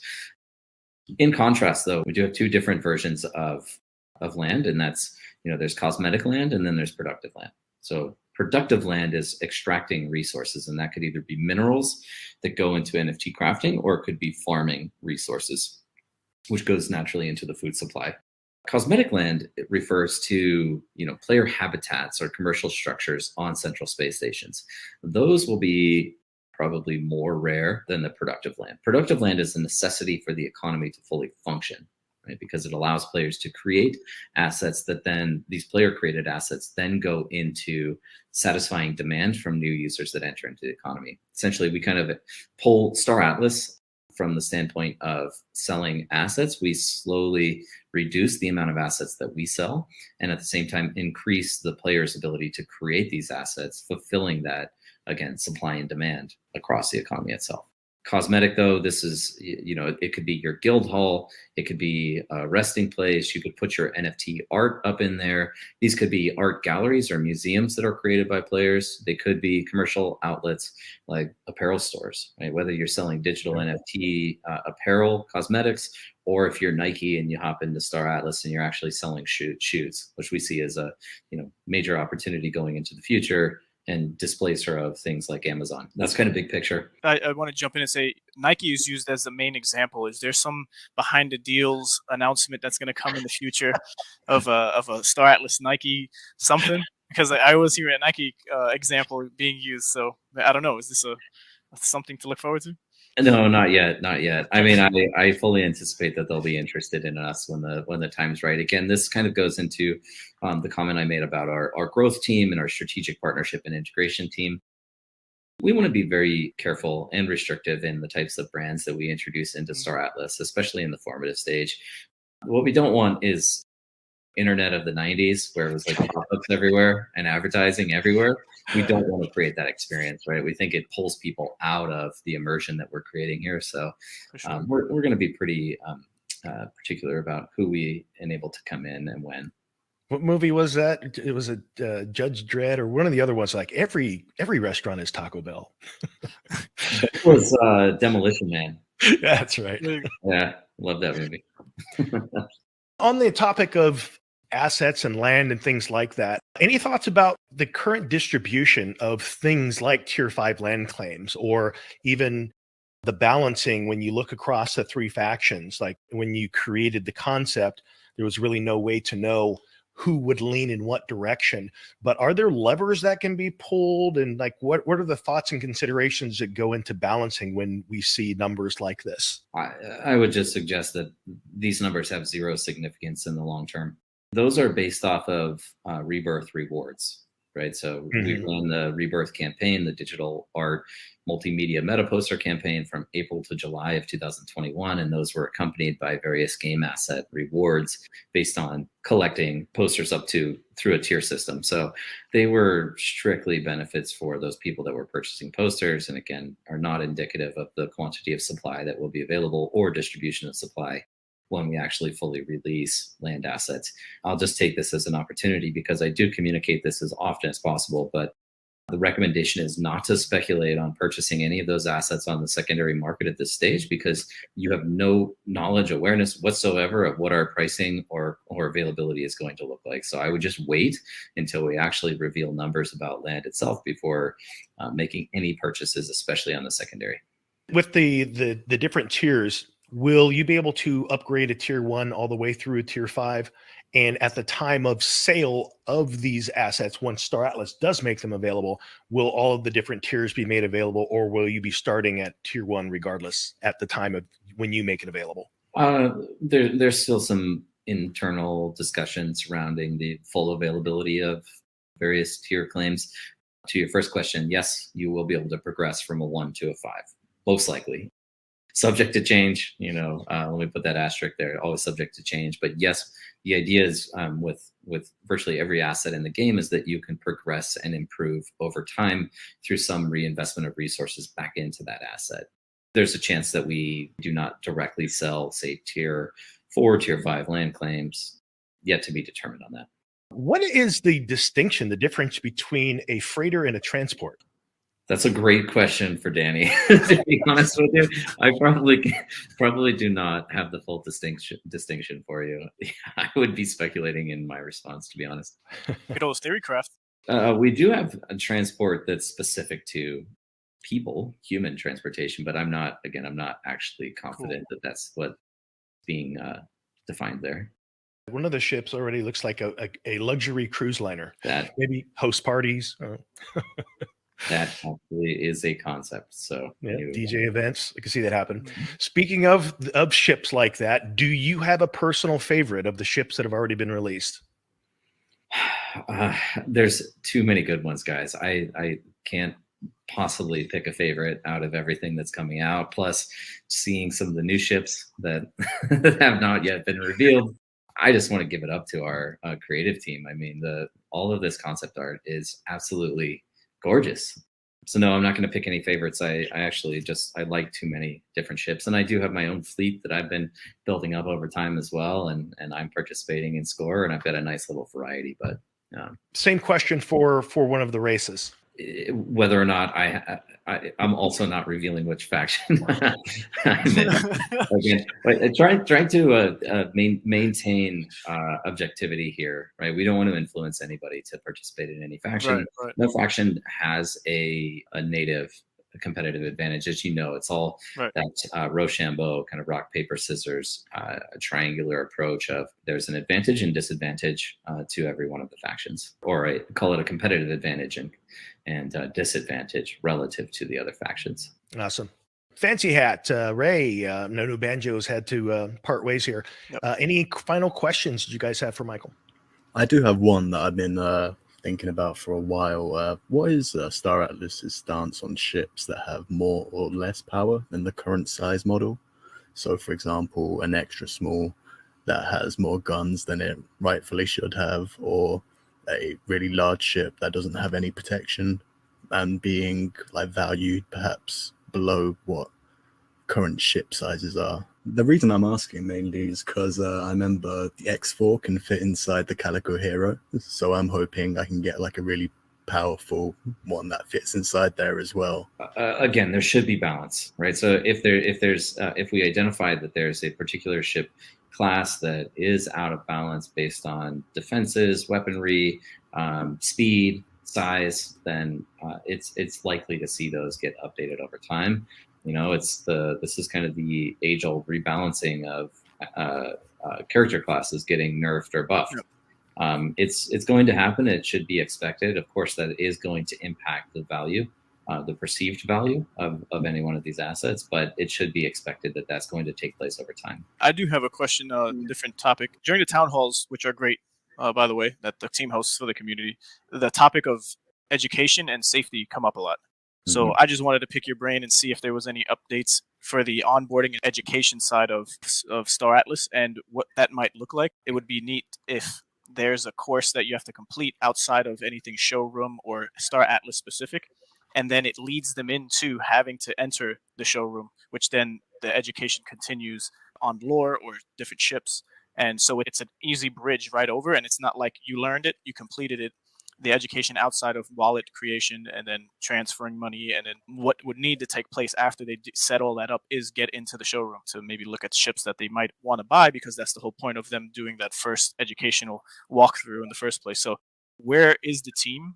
Are there specific employees, or is there a department just for that? And has there been any updates on how soon we'll see something like that? Yeah, it's a fantastic question. Again, we do see ourselves as having an enormous responsibility to help protect people. It's not possible for us to protect everyone, right? And you guys know how many scams are out there. People with malicious intent are out there. It's impossible to protect everyone, but we do take it upon ourselves to provide information, education to this crypto onboarding and to simplify that process. You know, one of the things we just released was kind of like how to get into Star Atlas. The trade-off for us is what friction do we introduce to new users versus how much protection do we provide for them? You know, so I love your idea of having this course. I would say the course should probably be optional in order to access various components of the platform, but you know, at least it's available. We're still in formative stages of educational content, but it is something that is top of mind for us. And in the meantime, what we're trying to do is just effectively communicate to people, especially the newer users who haven't heard it repetitively, just how important it is to protect your assets, not trust all of these sites, you know, confirm what application it is that you're interacting with. So right now it's mostly just a communication strategy, but that is going to evolve into an educational platform. I guess I'll just close with, I've had multiple conversations now with educational platforms, not necessarily for crypto, but actually for people that are focused on things like STEM, so science, technology, engineering, and mathematics. This entity in particular focuses on minorities and female entrepreneurs that are looking to build companies in that space, in those fields. And they would like to use Star Atlas as a platform for doing that.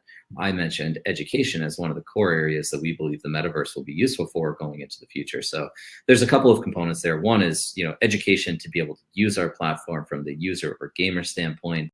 There's education for the builders of the future. And then there's just broad education that people can access and use as a way to get informed and maybe better themselves, empower themselves going into the future. So nothing major yet. It is one of those things that we want to allocate some resources to, but hasn't been the immediate priority. Fabricant we know of as a major player in the fashion side of what's going to be taking place in the metaverse Star Atlas specific, or the dealings between Star Atlas and Fabricant. But I speak for all guilds, I think, when I ask this question. How early, if not right out the gate, are we going to be able to soup up our own citizens of Rome with any type of ware that we create? And what does that look like, whether it's sooner or later? Well, I mean, certain things will come relatively soon with the launch of the DAC platform, which is where you'll be able to officially register your guild with Star Atlas. We are looking at a variety of toolings that we can provide that would enable you to do things like issue your own tokens or issue your own NFTs. Some of this is, let me caveat and say, we are undertaking legal review right now on what functionality we can actually provide. We want to ensure that we don't violate any of the regulations or laws that exist out there. But, we are looking at providing tooling. A part of that would be, some customization of a guild banner, a guild flag, a guild logo, right? To the extent that we can provide it and you can identify yourself on your equipment with that, we certainly want to provide that as functionality. If you're thinking about the ability to, say, create your own apparel that you sell, that's probably longer in the timeline. But to put on a piece of clothing that represents which guild you're in, that is the functionality we do want to provide. Ship skin, ship decal, that'd be pretty cool. Right. There's actually there is a ship skin, a skinning product like tool set that's being developed internally. I don't actually have the latest update on it, to be honest with you, but in Danny's department. And it's one, so we can create ship skins and other skins very seamlessly and rapidly. But I would see that as the tooling that we also provide, where you can customize that and put your own logos, again, iconery into the design so that you can offer that to your guildmates. I think that's a cool thing, and in no way detracts from the economy. It just allows you to identify and with one another and form that tribalism that's kind of fun in games. Right. Awesome. Glad to hear it. And the follow-up question to that was, if we or any guild creates a Colosseum, for example, would it be possible to have it look Rome-esque, like a faux Rome type of theme? What is the building going to look like? What does that include on the ends of like building out something that you would want to see as the theme of your guild, if there was one? Very hard for me to say right now. Okay. I mean, the idea would be, again, to provide tooling for crafters. Now, to what extent are we able to provide optionality? I don't know, because it's very likely that we're going to provide some template system that you can use initially, right? Here's 10 different buildings that you can select, and you can construct those, and these are the resources necessary to do that. To come in and do full customization of an area of space is that's a little difficult, but it's also possible that, depending on where we're at with our own internal DAC relations, that we're able to provide some of these or fulfill some of these requests with our own development resources. So, you're a considerable guild, you hold a certain amount of polis in the DAO, you hold a certain amount of assets in game, you own land in this area of space, and you're looking for something customized, then maybe we can provide that. Again, wanting to ensure that we're fairly distributing resources to anybody, but I could see us establishing a program wherein, if you demonstrate to us kind of your economic commitment to the metaverse and to the economy, then we're able to provide some development resources to you as well, or open the doors for you to build your own resources, and assuming that they conform with standards that we've outlined, that we can actually implement or import those assets and let you use them. So these are all options. Great, that's perfect. Yeah, no, I think it's a great question, and I'll take a moment maybe just to describe a little bit about what we see as the future growth and enablement of user-generated content, UGC, and that extends not only to like in-game assets, but also external world experiences. That at some point, we do anticipate that the universe of Star Atlas starts to absorb these microverses or mini-verses that will live initially through the game client, but external to the universe itself.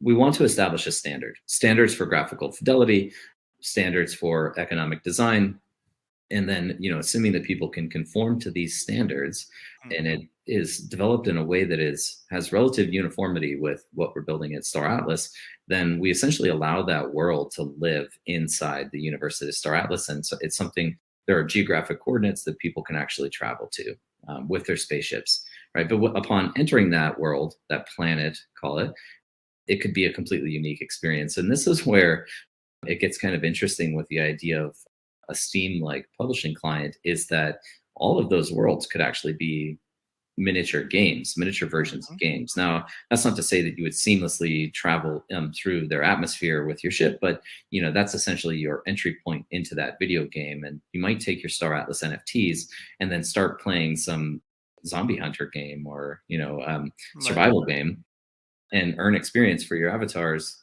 and your crew members that carries through back into Star Atlas. So I could follow up again and ask, would there be any Star Atlas grant programs to help foster these types of projects that people might have, to like bootstrap it and then have it, for those that are hyper interested in seeing like a Colosseum look Roman and built and actually placed on land they might own as a guild? I could certainly see some type of program being established like a grant program being established, certainly.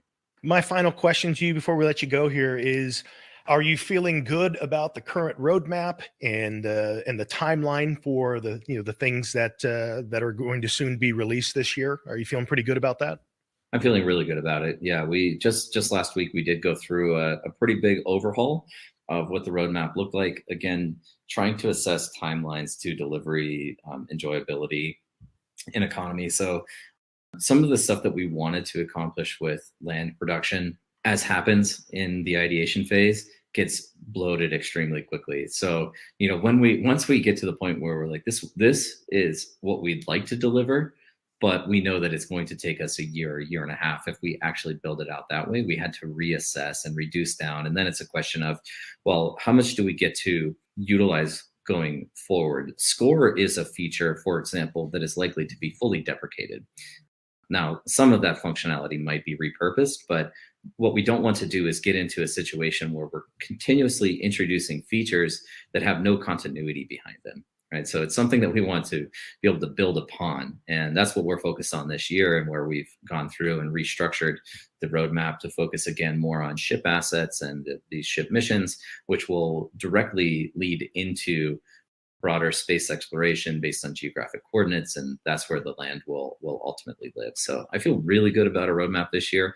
Not only do we have a major feature release coming for the mini game, possibly two would be aggressive in full transparency, but at least one major feature release in around mid-year, and then we also have a major feature release with the showroom coming out also around mid-year. So a major UE production output and a major minigame production output. I think that in and of itself would be quite a successful year, but there's we don't pump the brakes once we get those out. It's just right on to the next thing. So feeling really good.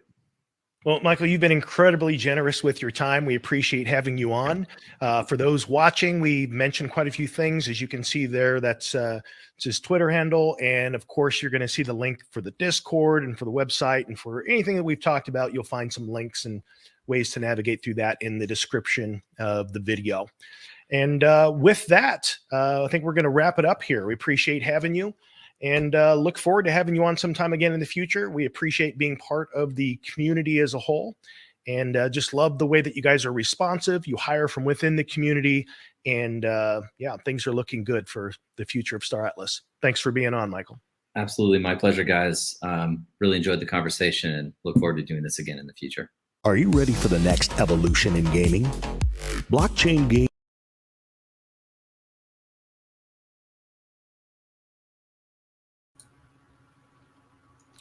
All right, there we go. We had that commercial playing at the end because that is actually something that we'll have as a part of the main video that's uploaded. But with that, what did you guys think of that interview? We wanted to approach it from a little bit kind of a different place than interviews that we've seen in the past. As I mentioned before, the idea was we wanted to kind of get into his head a little bit and kind of find out, the story behind why Star Atlas as a project is developing. So see some good feedback here. Glad that you guys liked it and appreciated it. Some of the questions we asked and the approach also came from you guys and your feedback, and especially those of you, the bulk of you, by the way, we still see the same folks show up again and again each week. We appreciate you being here. You're a part of the show. Any thoughts, guys? Yeah, I think it was smooth. Props to Jess in the editing of the raw footage that we had, and very smooth. Just had to throw it out there if no one else noticed. You can rewatch it and just try to notice those edit points. But yeah, the approach we wanted to take, like Jess said, was something other than the information that we already got from all the other videos. So appreciate you all for watching. Yeah, as you guys know, oh sorry, Fancy, go ahead. We do have more stuff coming up as well after this, so it's not the end of this yet. Yeah, I like that you guys let them into the decentralization. You guys already know how I feel and how important that is to me. And this is one of the biggest things about this project is how he literally wants more than I've seen other projects to basically give this game back to the community.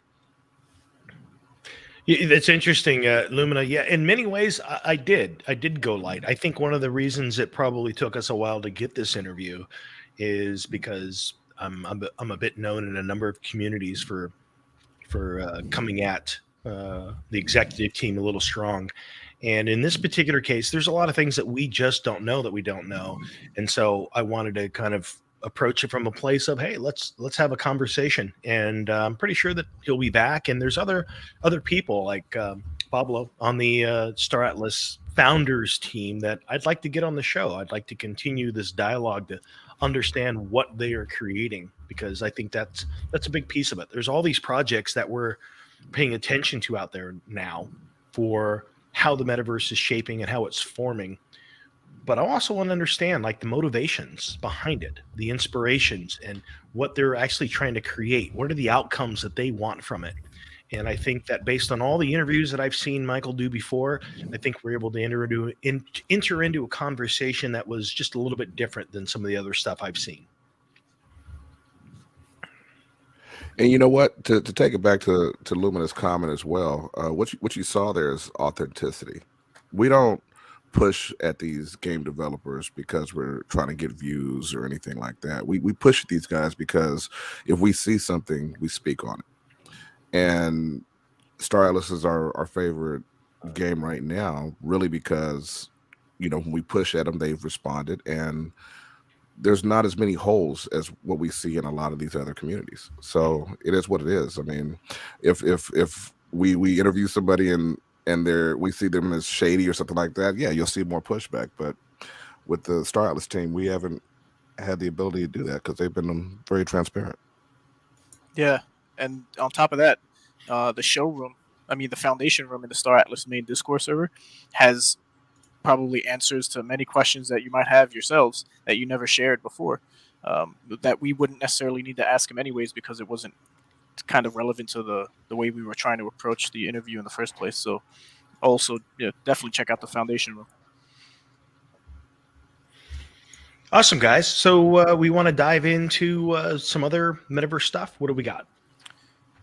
I could lead the charge with a... What do you got for us, Ray? Yes, sir, man. You can. Lead that charge. Let me just share some stuff right now. And here we go. So, of course, we're going to do some Axie stuff because they're just doing $4 billion over the last 4 years from player-to-player trading volume, which, tell me that's not a milestone that's worth celebrating. I think so. And 25% of the ETH from this volume is now in the community treasury. So that's the fees that go towards the treasury.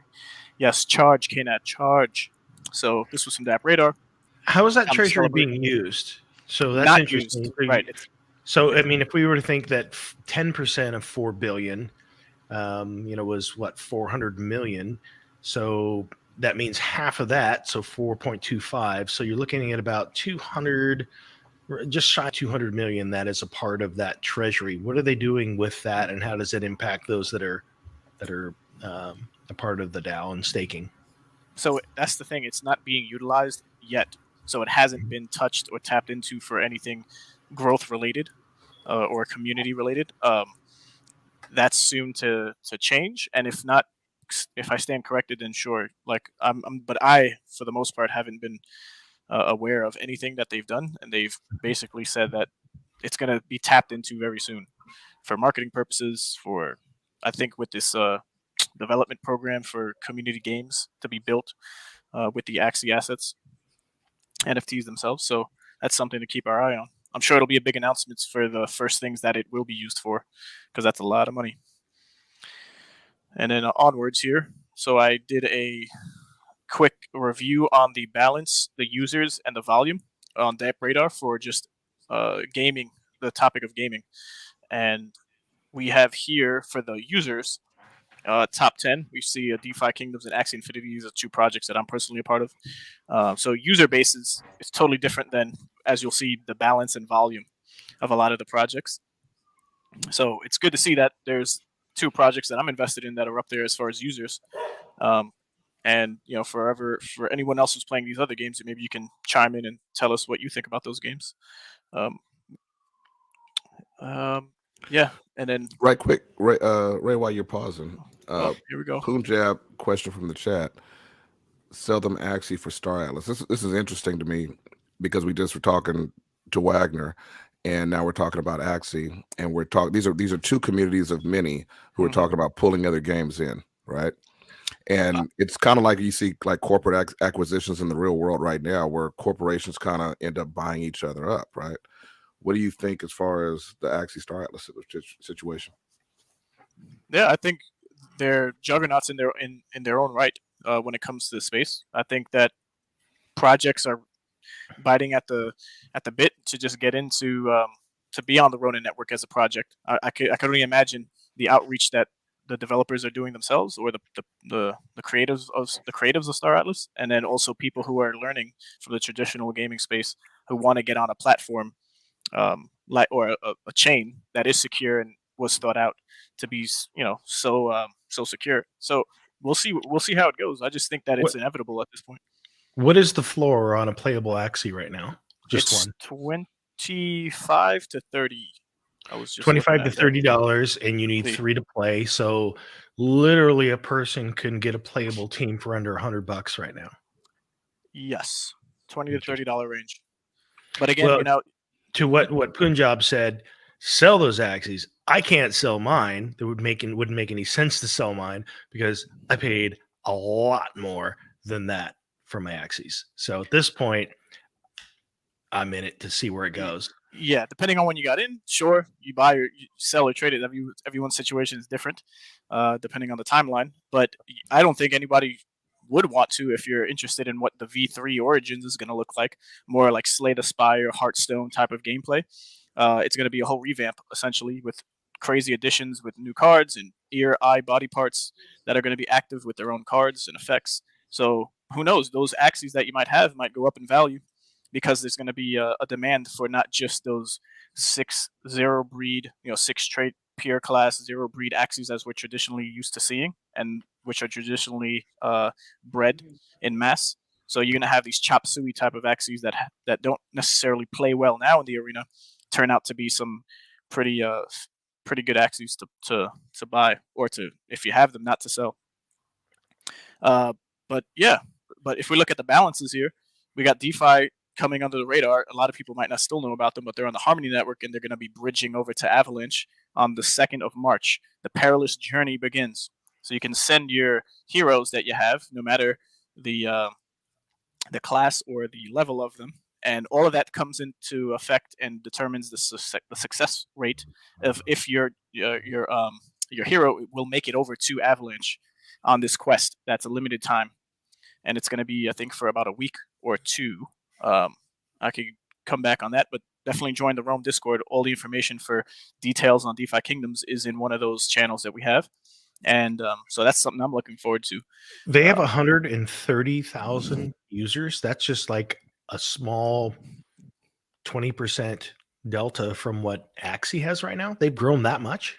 Yeah, like this game can triumph or just be just as big of a contender as Axie Infinity is.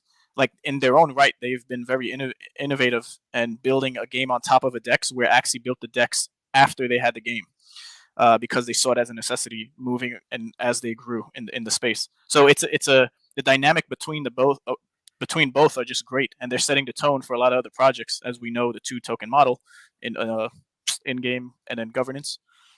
Are they active on Avalanche now, or is that still? On the 2nd, the quest begins for you to send out your heroes, and if you don't, then once there are heroes that trailblaze that path, then everyone else will need to follow. Not sacrificing or risking their heroes, but it would be a smooth bridge over to Avalanche if you want to send them over to Avalanche to then take part in the mining, the foraging, the fishing, and whatever other quests that are going to be over there, similar to the Harmony Sarandale model. So not financial advice, but what do you see that being as an opportunity for people that are sitting right where they are now? They have not gotten involved in DeFi kingdoms. There's those like you that are familiar with how it's played out now on Harmony. What does that transition look like to Avalanche, and what is the opportunity for those that are paying attention now?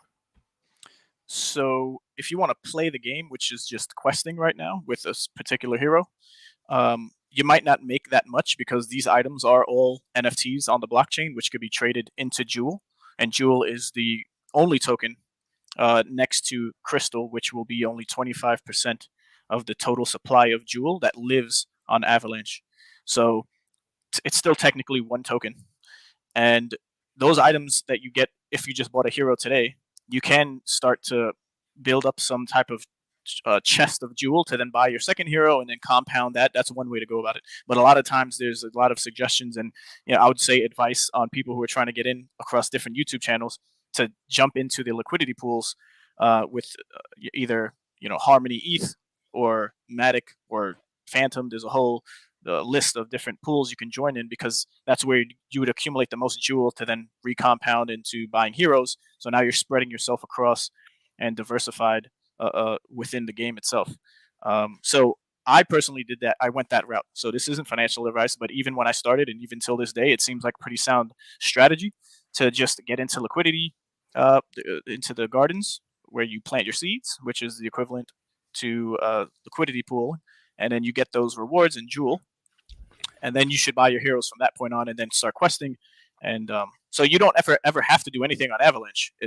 There's no need for you to go there. But on March 2nd, and then soon after, there's going to be liquidity pools or pairs that open up where the APRs are really high, as we know in the space those to be. When there's a new pool, the APRs are high, and then you could benefit the most from that. So if you did want to start technically fresh from the start, you can disregard Sarandale, get your Avalanche on your MetaMask swapped over to Jewel, and then you could do single-sided staking with Jewel, or into the pairs. I'm sure there's going to be an AVAX Jewel pair, but in the beginning there'll just be a Jewel single-sided staking, and then it's up to you to either take your X Jewel out of the bank or the jeweler in the Sarandale side, which lives on Harmony, and then bring it over to Avalanche to then reap those rewards. So yeah, I would say liquidity pooling is a better route to take.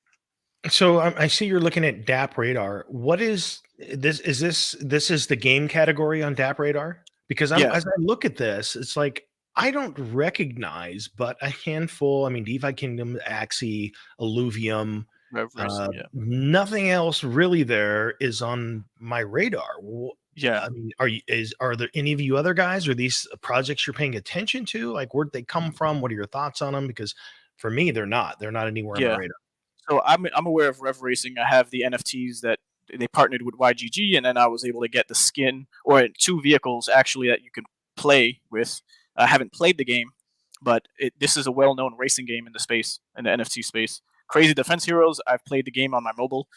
At the time, it wasn't as I guess it's been the same, but I haven't played in a while. But it was a pretty interesting game. It's like a tower defense type of game where you send your troops and you have to make it from point A to point B, and not have the horde of enemies get to point B from point A. It's a pretty entertaining game. It takes up a lot of time. Thought it was pretty cool. You could buy your heroes if in the game, so they're stronger. You could probably upgrade them. There's powers you can equip to the heroes, which are actual cards. Other than that, Alluvium, yep, just still waiting. And then not much else here. And I think Pegaxi is up here, but not on balance. I think it was on users. Yeah. When we get to that one. Anybody else playing any other of these games? I mean, Wanaka Farm. Yeah. I mean, it's amazing how many projects there are out there right now. And it becomes such a thing where as is the case for any industry, and I've been through a number of different tech cycles, as a digital marketer, and then jumping into social media, and it's like you really have to start to put a fence around the things you pay attention to. So you're going to have to identify some criteria that's relevant to you. And one of the things that hopefully this show is helpful to some people for is that we become sort of an ear to the ground. But again, our ear to the ground just happens to be that appeal to us and that we're focused on. You have to discover your own thing that allows you to put a fence around the stuff that you pay attention to so that you can tune out the noise, because the noise is only going to get louder out there. For sure. Yeah, we've talked about this on past episodes. I mean, how many projects can you really be invested into? How many games can you actually play, even with scholars? How many games can you actually be interacting with? I've said it before, the NFT gaming metaverse space right now is where the ICO boom was back in 2017. In 4 years, you're not going to see, half of these games still alive. Yeah. The technology is going to get better. You have Star Atlas building an Unreal 5, and you have a lot of these games have very poor graphics, very poor gameplay, etc. So, a lot of things are going to die, and a lot of things are going to be born. And it's all about, like you were saying, Jesse, just paying attention to what speaks to you. That's where you're going to really win out. It's interesting you say that, because as I look at this market as a whole, and I do PegAxi, that is one I'm familiar with and I'm involved with. There is that I think that what happens in any developing market, even with the buzzword of the metaverse, is you will have opportunists, and lots of them come in, and their only thought is, how can we capitalize on the moment? How can we capitalize on the existing spin, the buzzwords, and the things that are going to grab people's attention in the moment? And the truth is, those are the projects that I personally look to stay away from. And as you heard, some of the questions that we had in the interview with Michael Wagner, the CEO of Star Atlas, is about the foundation thoughts, because those are the projects that I believe are developing the metaverse as a whole. And that's kind of where my interest is. I want to know the foundation, what kind of things economically are they thinking of? Because the truth is, I believe that the thing that we most think about when it comes to play-to-earn gaming is that we will eventually be in a situation where that becomes our livelihood. And so sustainability in this space is going to come from those projects that are thinking long term. And so I want to filter out of my attention span anything that I think is just trying to tap into what is happening right now, but does not have their sights set on longevity. So that's kind of how I personally try and filter out some of these projects. Yeah, it's a good point, Jesse, because it kind of goes back to that comment earlier about you going easy on Michael Wagner, right? That's what we're looking at. We're looking at what's going to be sustainable. What do we think might possibly be a bubble and not sustainable? And where do we want to place our attention and our capital? And when you're comparing these different games and these different ecosystems, that's what you need to pay attention to. Yeah, we could look at Pixelmon with their recent minting that took place of 3 Ethereum, generating over $70 million. And we don't have any pictures of them here, but Herocious, yes. That's kind of gangster, man. A 3 ETH mint for a game NFT? Without knowing anything, And what happened was they went hard and then they went home. Ooh. Yeah, and there's a whole backstory on how the people who were developing the artwork were hired on Fiverr? Or Fiverr? Yeah, Fiverr. Mm-hmm. One of those platforms, and they didn't follow through and only made out with $1,000 or $6,000 out of the 70 million. So you just got to watch out there when these on that note, man. I think it's important to state, for us as the founders of the Guild Rome, we have been taking our time with looking at how we form a DAO. Do we do a token launch? Do we create NFTs? Because the pioneer trail before us is riddled with casualties, because there are so many things you can do wrong. In fact, I would say that even if you go at it with the best of intention, you're going to find things that show up that you didn't anticipate, and it can wreck your game plan. The truth is we even have friends in this space that we know are creating a really good project, and they were hit sideways with some things that they're going to have to recover from. I'm confident they're going to recover from it, but it's just one of those things where you have one party, one person, one of the many variables out there that can make a project go sideways. It's a tough. This is the pioneering time, man. I was joking with the guys here before the show. It's kind of like every time you launch something in this space now, be it an IDO for a token, a DAO, or an NFT, it's like, I don't know if you guys remember the old game Oregon Trail. I mean, I'm kind of dating myself. That is like a game from way back in the day. And like you set off on the trail and it's like, you died of dysentery. There's like all of these unknown obstacles waiting out there for any project in this space right now because it is that early on. Absolutely. And you know, you have to dot your I's and cross your T's when it comes to these things, but no one is foolproof. So you know, to do your due diligence and to discern what's going on in the space, it's becoming few and in between. It's going to be pretty hard going down the path of, there we go, we got a Pixelmon, and it was from Upwork actually, not Fiverr. And the videos and the artwork that was shown, which hyped up the project for them to make that much money, was fantastic. You know, if anyone else can do this and create the project for what it was going to be, I think it would have been a hit. But you got to know what you're buying and who the team is, and it's interesting. So this is what it's supposed to look like, and it's like a 3D Minecraft-y graphics. But Pokemon. Instead of 8-bit, it looks 16-bit. It looks like they added an extra bit to the mix. Yeah, and so they sold eggs for 3 ETH, and they hatched recently, and the price went really down when people saw what they got in their eggs. Oh Jesus, that's great. Oh no, no! Oh no! Oh no! Some of them weren't even there. Yeah, they were invisible ones. Yeah, the developer, he just hired a load of people from Fiverr and things like that, and didn't even tell them it was an NFT project. We got to come up with a new rug. You got the slow rug and the fast rug. This needs to be like a bat to the face rug or something. We got to come up with something new for that, because that's just harsh. Yeah. That is harsh. You didn't even see the sideways dragon. That one was a great one. You got people changing their profile pictures. People who are coming out saying, "I was one of the ETH minters." I can't even tell what this one is. What was that one? That was an ape. No, the ape. No, the other one. Like that. What is that? Yeah, there were plenty of them like that. Yeah. Under the Not to laugh in everybody's face out there, but you guys, you gotta be careful. You know, this space is dangerous. I mean, I lost money in 2017 ICO boom, and a lot of people, it's like Gary Vee said. He said something like 90% of NFTs are going to go to zero, and it's going to be the same for some of these so-called gaming projects who aren't creating real games. Alex Becker talks about it on his channel. It's not something where you should be dropping your whole house into.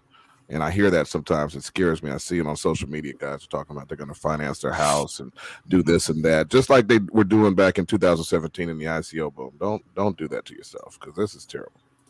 Right. It's like a mafia rug, the one you got rolled up in on your way out to the desert. Mafia rug, I like it. Hey, shout out to Punjab right quick from the chat once again with another great comment. So on top of all that, will regulations get you? This is one of the key facts that I think gets overlooked a lot of times in these games. We're gonna have to deal with regulation in the metaverse gaming space, just like they are in crypto, and it's very important to look at these projects and analyze who's going to get hurt by, like you have rugs where the developers leave on purpose. That was always the plan. But these soft, slow rugs, a lot of times they just aren't, they just aren't able to complete the job. And so they end up rugging, and another type of rug is a regulatory. Another type of rug is a regular. Figures in one of those recently, a slow rug where they just didn't deliver over time, and it was actually ended up being an easy. They realized they can't do it. Yeah. And so another one is regulation. When regulation comes in, we haven't really seen that yet in space, but it's coming in. And one of the big keys to me is decentralization, and that's why I like Star Atlas with Michael Wagner so much, because he's focused on trying to decentralize the product, basically as soon as possible. You can't build a product decentralized, but once it's built, you got to let it go. And I think he understands that, which is very key. A lot of these programs and these games are acting like decentralization is not going to be important in the future. It very much will be when you start talking about regulation. He said a number of key things that support what you were saying. He was talking about how they want to be able to maintain governance control for 5 to 7 years, because that's kind of the window for them to exercise the vision that they have before they can release it into the wild. But he also talked about SDKs. He talked about a lot of things that suggest open source, which means that they have an intention of building this platform that then creators can use, whether that's creating skins, whether that's creating your own stadium for a coliseum within the space, or whether you're trying to build an entire game world. And like you said, it'll be a while before you can literally fly into a different game world in your Star Atlas spaceship, but it can still be built on this as a platform. So that way the economy, and by the way, for those of you, Polis is a steal right now, not financial advice, but I'm scooping it up because this vision for what the metaverse is going to be in the long run, that governance is who's going to be able to take advantage of and be rewarded for the GDP of this game world that can become a Ready Player One game world down the road as they create this super highway for other developers to participate in. They're not trying to hold this close to their chest. Like we know Facebook's and Microsoft's and all of these other attempts at creating metaverse worlds are going to do. They're going to try and keep it as much in their circle of influence as they can. What Star Atlas and similar projects are looking to do is they're trying to build this infrastructure that other people can build on and participate in. So Polis is an opportunity to get early on, like ancestry governance for this thing that can become my view of what Star Atlas. Your voice, you went underwater. I went swimming. Yes, you're back. Yeah, that's my view of what Star Atlas is creating, is the infrastructure, and that's what's exciting to me. Yeah. And another reason I continue to scoop up Polis. I think it's important how you said looking to do, and we always got to remember that. I mean, even Wagner in the interview was talking about Bitcoin, right? And you see Ukraine taking donations in Bitcoin, and there's a difference there as far as digital assets goes, and not financial advice, obviously, but when you're buying these metaverse governance tokens, you buy AXS, you buy Polis, you buy these things, you're betting on the developers creating something that's going to be working in the future. You know what I mean? And you got to remember that. You know what I mean? Whereas with like a Bitcoin or something like that, you're actually investing in a project that's more complete and decentralized. There you go. A lot of these projects, they're getting better at creating these slower rug pulls. So you just make sure that the times are changing very fast. And before it was just off of hype, and we could go back to 2017 ICOs, and then now we got the IDO, we got the NFT space. Just it's crazy out there. So just make sure you're following up with sources like ours out there that are keeping up on projects, giving opinions, and then just calm down a little bit. You're gonna get rich over time, not in a day. Calm down a little bit. Well, you got this screen up there. We see that there's only one user base in green that's had massive growth, and they do have some momentum. That's Pegaxi, although their in-game token for earnings is down quite a bit. I think it's in the neighborhood of 4 to 5 cents, something like that. So I've felt that, but I promised you guys that in the future being probably next week, that I'm going to put together kind of like what my deep dive into Pegaxi was, or it has been. I think I have around 26 pegs now. So yeah, I'll share with you guys like straight up transparent what I've done from start to finish in there so far. Nice. So we look forward to that, Jess, and I think a lot of the audience will as well. But on that note, the topic of that, so learning more about the projects is also always something you want to do, and you can always check out on February 2nd on the Axie Infinity's Twitter page, the marketing origin, which was an hour and 15 minutes, where they had the marketing lead and the lead product developer for the game and land play, as well as G-Host and the whole team. Just they were there, great information. Definitely check it out, and you definitely want to listen to that because they're taking the next steps of this next phase of growth that's going to be coming around. So the evolution of Axie. So this is continuing. If you haven't noticed the Axie Infinity news here. So back in the day, 2018. Were you playing when it looked like this, Ray? I know you're an OG. I got in right after it ended. So all I have experienced was this. But at the time, this wasn't a generic game where you just had these Axies that you automatically received to play with. And what you would do is pick the moves for your Axie. So it was deeper than just having Axies with a set class and move set, and then send them out there. But you would pick for each Axie on your team of 3 what moves you wanted. So there was much more thinking and strategy that went into the game, even back then, than just having it like we see maybe like a Peg Axie or these other racing games where you just click and go and then wait when it's already programmed to know who's winning or losing. So it's not even worth seeing your horse racing. It's more of a waste of your time to do that, other than just clicking it and having it done. In this game, you would have to set it up and then see what happened based off what you've created your Axie like, to see if it was competitive or not.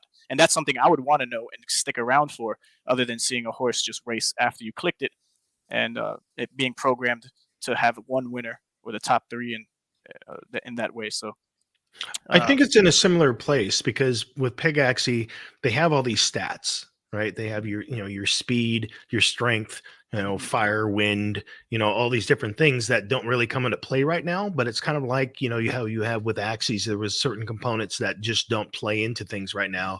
Right. And the end result is a number generator. So people are just clicking, but at least they left room for those things to become factors. So at a later date, it'll be competitive in gameplay. Something to look forward to with any of these games that are doing that, because that's why we're here. We want to see it evolve and get more competitive. So this is some of the artwork from the marketing lead. They're going to be reaching out. This is what you're going to see for Google Play Store and Apple Store, because Axie is coming to an app near you, an Apple Store or Google Play Store near you. And this is there a confirmed date on that, or do we have? Okay.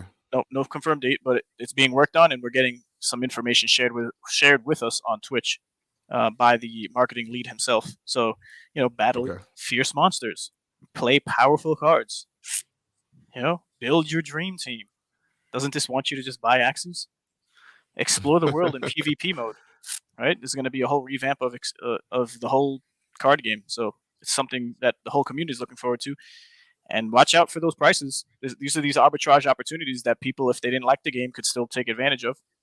Speculating, not financial advice, but the ebbs and flows of any particular game and their market after new updates came around, you could always, see a spike up in price.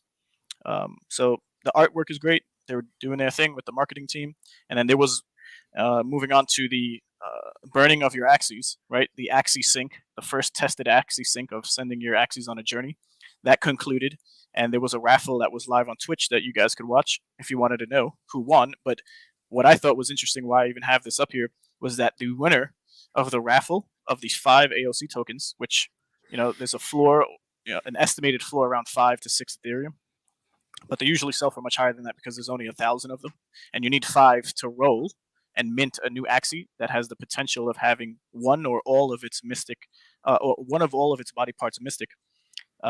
So the winner of these 5 was a scholar on a team, and he only sent one Axie on the journey.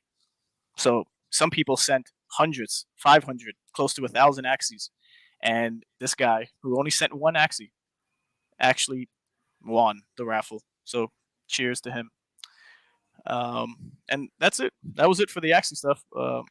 Yeah, I think I think I would probably just put one in the game. I'm not a lot. I've never been that guy that buys lottery tickets. I don't like to play the luck scheme. I try and sit on my skill somehow. So yeah, maybe one just to put it out there. But amazing that it actually went to somebody that only put in one. Yeah, people were pretty. I'm with you. I'm with you on that, Jess. Like I'm never been like a mystery box buyer. I can't stand RNG. I mean, funny enough, I tend to do decently well RNG wise, but I still, as a rule, I never buy in. Yeah. Good stuff, Ray. That was good stuff, man. It's I keep waiting. I keep waiting for like what is going to be the big thing that brings like SOP right now, what is it? It like still under 2 cents, so, Axie was the original OG gangster coming out the gate, making big things happen in the space. Are they going to maintain their title? Or is somebody going to knock them off the perch and like step up and become that new whatever? I think it's theirs to lose. Depends on how they run with all those amazing pools of treasury assets they have and what's next. So yeah, I'm curious to see how it unfolds. Yeah, for sure. Yeah, that's where I'm at with them. It's their game to lose at this point. They have the money. They were the first to actually do it. They got hit over the head with being the first to do it. And there's a lot of competitors now, so they got to step up. But I mean, it's theirs to lose. Still, they have the runway. But I will say, time is not on their side. No, not at all. Not with all these games that are coming out. You have anything on that Champions Ascension, Ray? No slides. Or you just want to talk in general? Okay. Yeah, we could cover it briefly. So you want to boot it up or?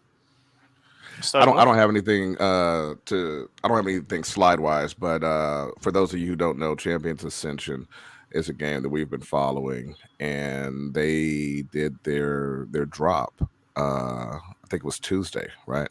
So, or not Tuesday, a couple of days ago they did their drop. Anyway, they didn't sell out all 10,000. I think the final number was around 7,000 or 8,000 that they sold as far as their initial Prime Eternal NFTs. And as usual, the drop didn't go perfect. But the way they've been doing basically constant around the clock AMAs and what they've been talking about as far as building the community kind of reminds me of a Star Atlas situation. It's a different type of game, but it looks good. So can I ask a couple questions from like, I would imagine, like many of the listeners that may have never heard the project. So what was the first, why are you even looking at them? What was, in like a snapshot, what caught your attention that says, this is worth my time? So if I may, so they have these Prime Eternals, which are only of 10,000. And within those 10,000, there's different rarities. It could be a full pure, or it could have 5 Prime Eternal parts. So, but that's not what attracted most people from buying. It was because you will have a plot of land for every one of these Prime Eternals that you've minted or purchased on the secondary market, and then you'll also passively accumulate the land token that or the token. There's going to be a governance and also a utility token that's in the game. So you would also have these tokens accumulate over time. So there was many. You'll be able to stake them like the Star Atlas ships. You can stake the Prime Eternals. Who's behind it, and why should you care? Because there's tons of programs out there and projects that are doing like, oh, look what the cool stuff we're doing. Why should we believe this one? Who's behind it to where like you think they can even pull off what they're saying they'll do? Because everyone can talk. Okay, so Jam City is an American video game developer, and they are a very successful one at that. And it was tens of millions of dollars of a gaming company, and they've built a lot of games in the space. And one of the co-founders is from MySpace, and there's the former 20th Century Fox executive. So there's prominent names that are world renowned in the space of gaming, and then other departments or other industries, and that's just from Jam City, which is a traditional gaming company, social gaming network. So it's been alive since 2012, the inception, up until from 2010 to 2016, formerly known as Platform G. So but nevertheless, you're gonna have all these. So that's where the most confidence comes from, outside of just all the perks that you'll get for buying or minting and holding these NFTs. And then also Zero, who is the founder and the one you might be hearing the most of in any of the stages in the Discord. They had a 48-hour run to celebrate the minting, right, and to see if they can essentially get rid of all 10,000 to be minted. And there was another prominent name in the space that does a lot of analytical work named Max Brand, and he was working with the project.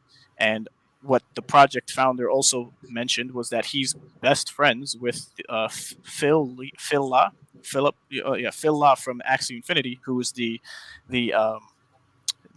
lead developer for Land. So So they have experience in the industry that lends towards the fact that they could probably pull it off. So it's not just talk, it's not just a plan. They actually have some history to back it. Is there a timeline, as Punjab is asking here in the chat? Is there a timeline for how they plan to deliver and how far off are we? Is gameplay in something like this? Is it like Q3, Q4? Is it Q1 of next year? Anything? No idea. So there's no roadmap. There's no white paper per se.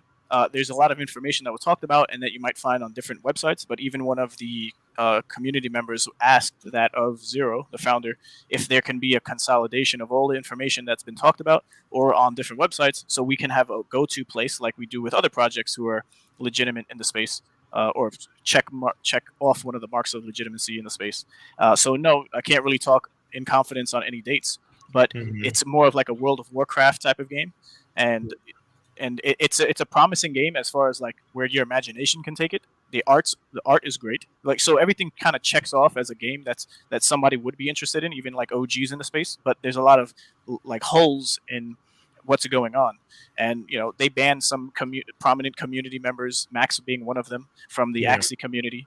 Right? They Zero and the founder did their rounds of promoting the game, going into different Discords and group chats to help promote and foster some support or some interest, and it worked. Like I've gotten, I'm seeing where it goes.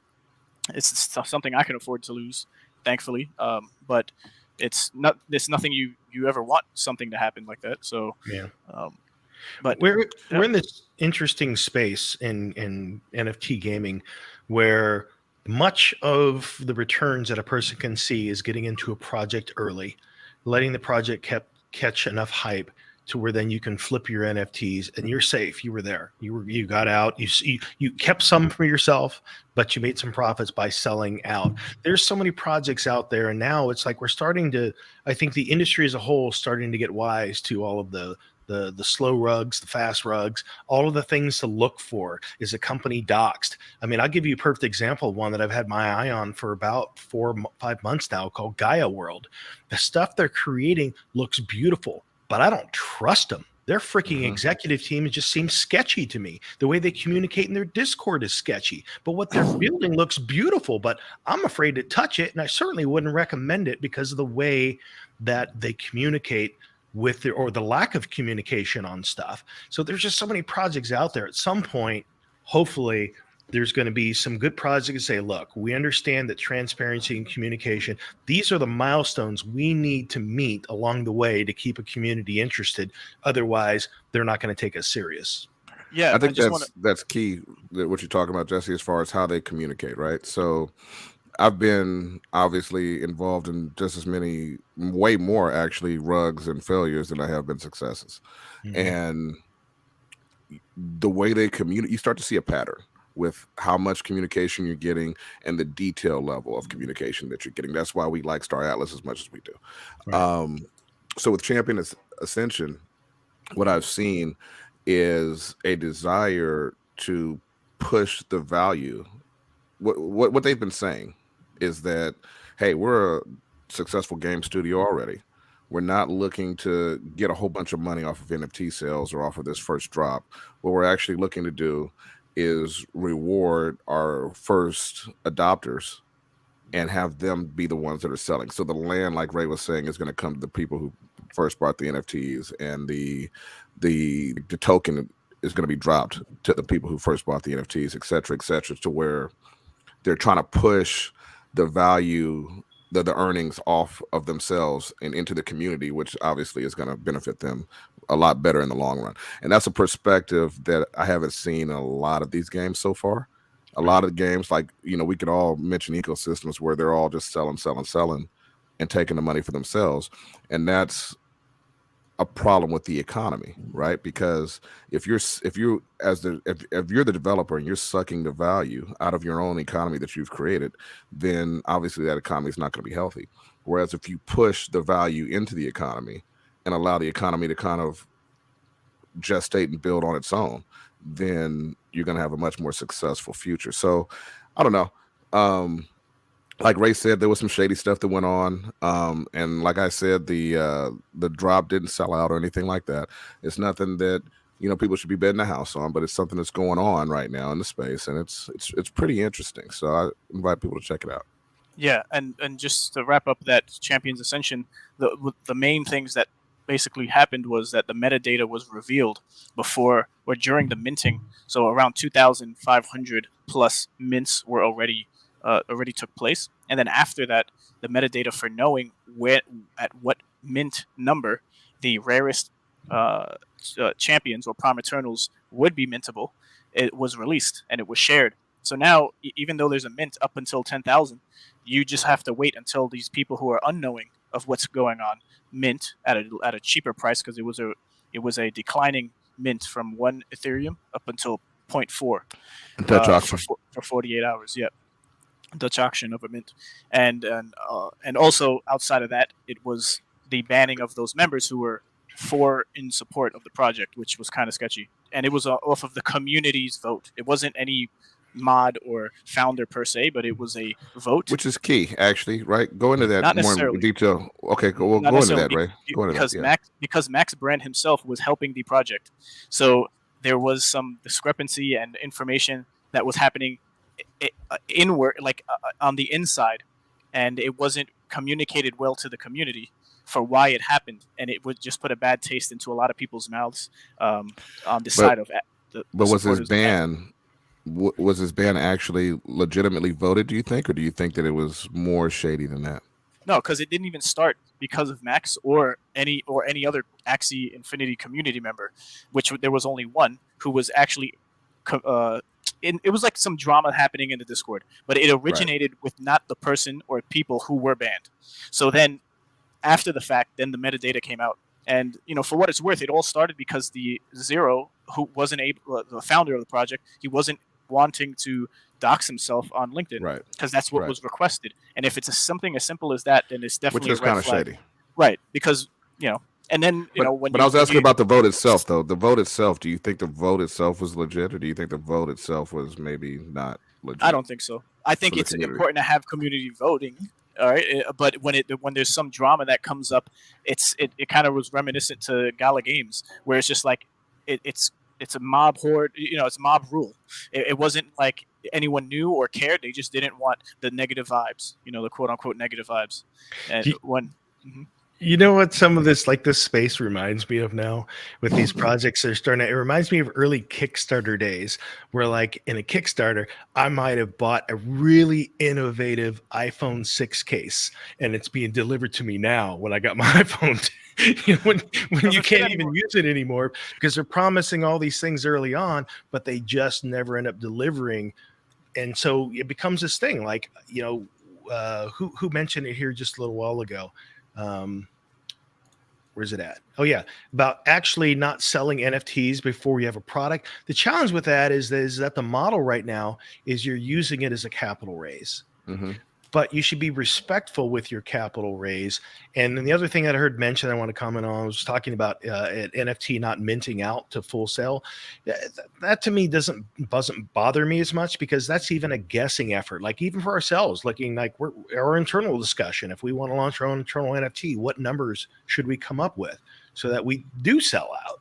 That's a tough thing to decide, and I don't know that really dictates how significant a project is. And to be fair with Champions Ascension, they didn't sell out, but their idea is to burn the rest, right? Mm-hmm. And I don't know if they're going to actually do this or not. Who knows, right? But if they actually do burn the rest, then I think that's a positive. That's the kind of thing that we would do, right? So it might be like Gala, like slightly light them on fire and put them out real quick. Well, see, that's the worst case scenario, right? Like if they don't actually burn the extras right, and they go ahead and do a re-release later after they get some more hype, then super shady, right? That's the kind of thing Gala would do. Yeah, but it all isn't lost, right? There's still some promise there, and it was just these little things that pop up that I take into consideration when I'm personally investing into a project, because that's what we're doing here. Yeah, I think you and me talked backline or off stage, Ray, about it. I feel like I'm gonna go light on this one, not hard, but I like it and I hope it does well.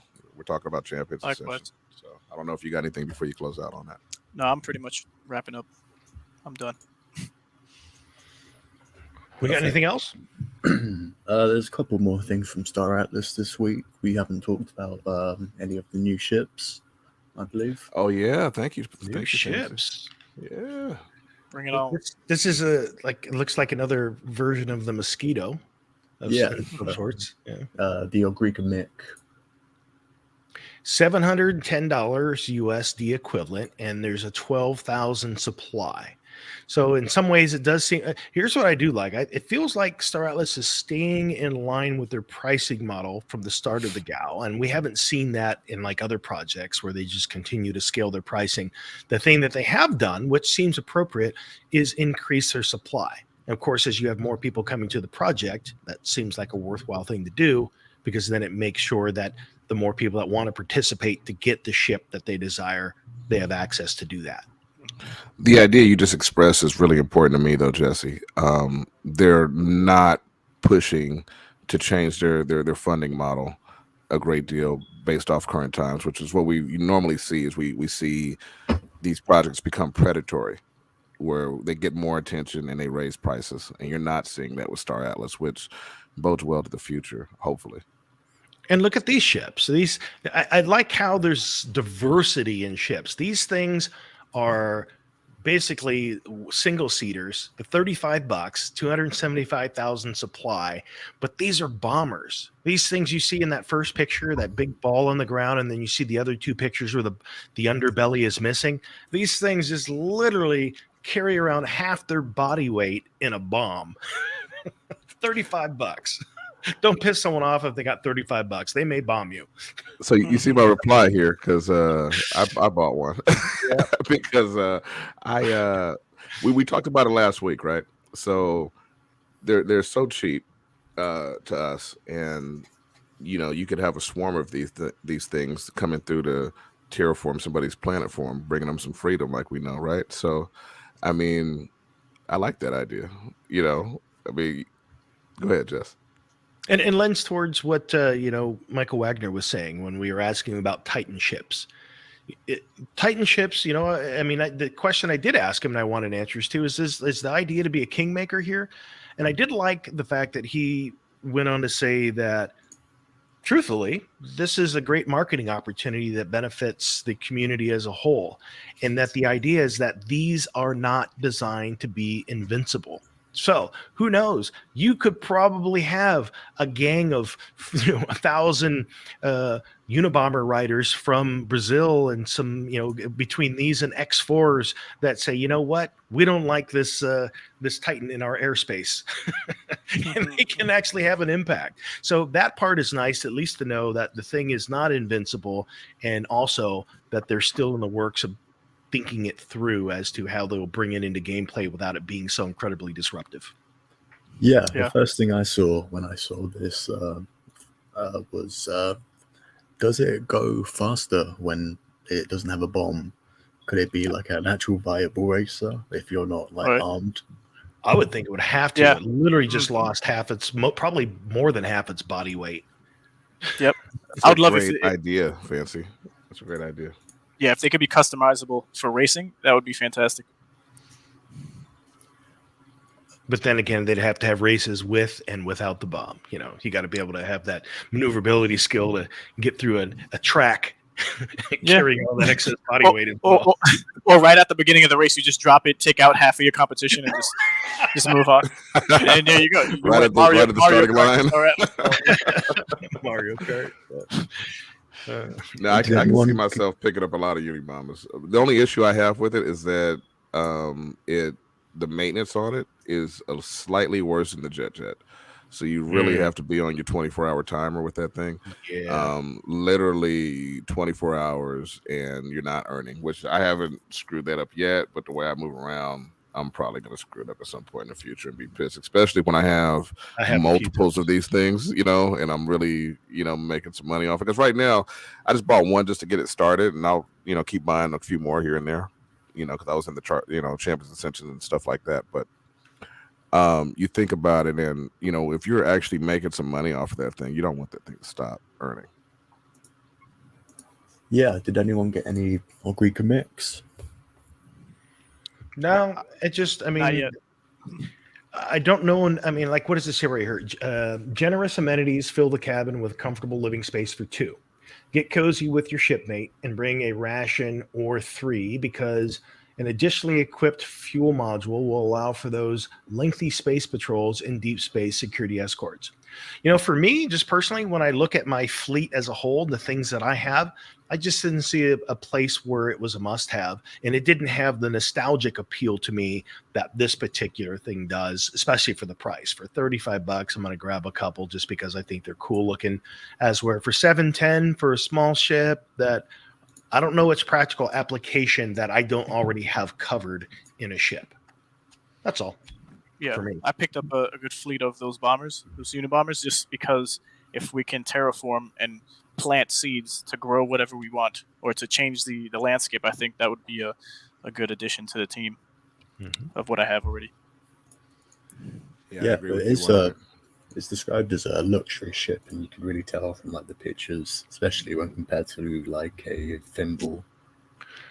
It looks like that, the one that I was saying is a cruise ship. So this is related, right? Is this the same line?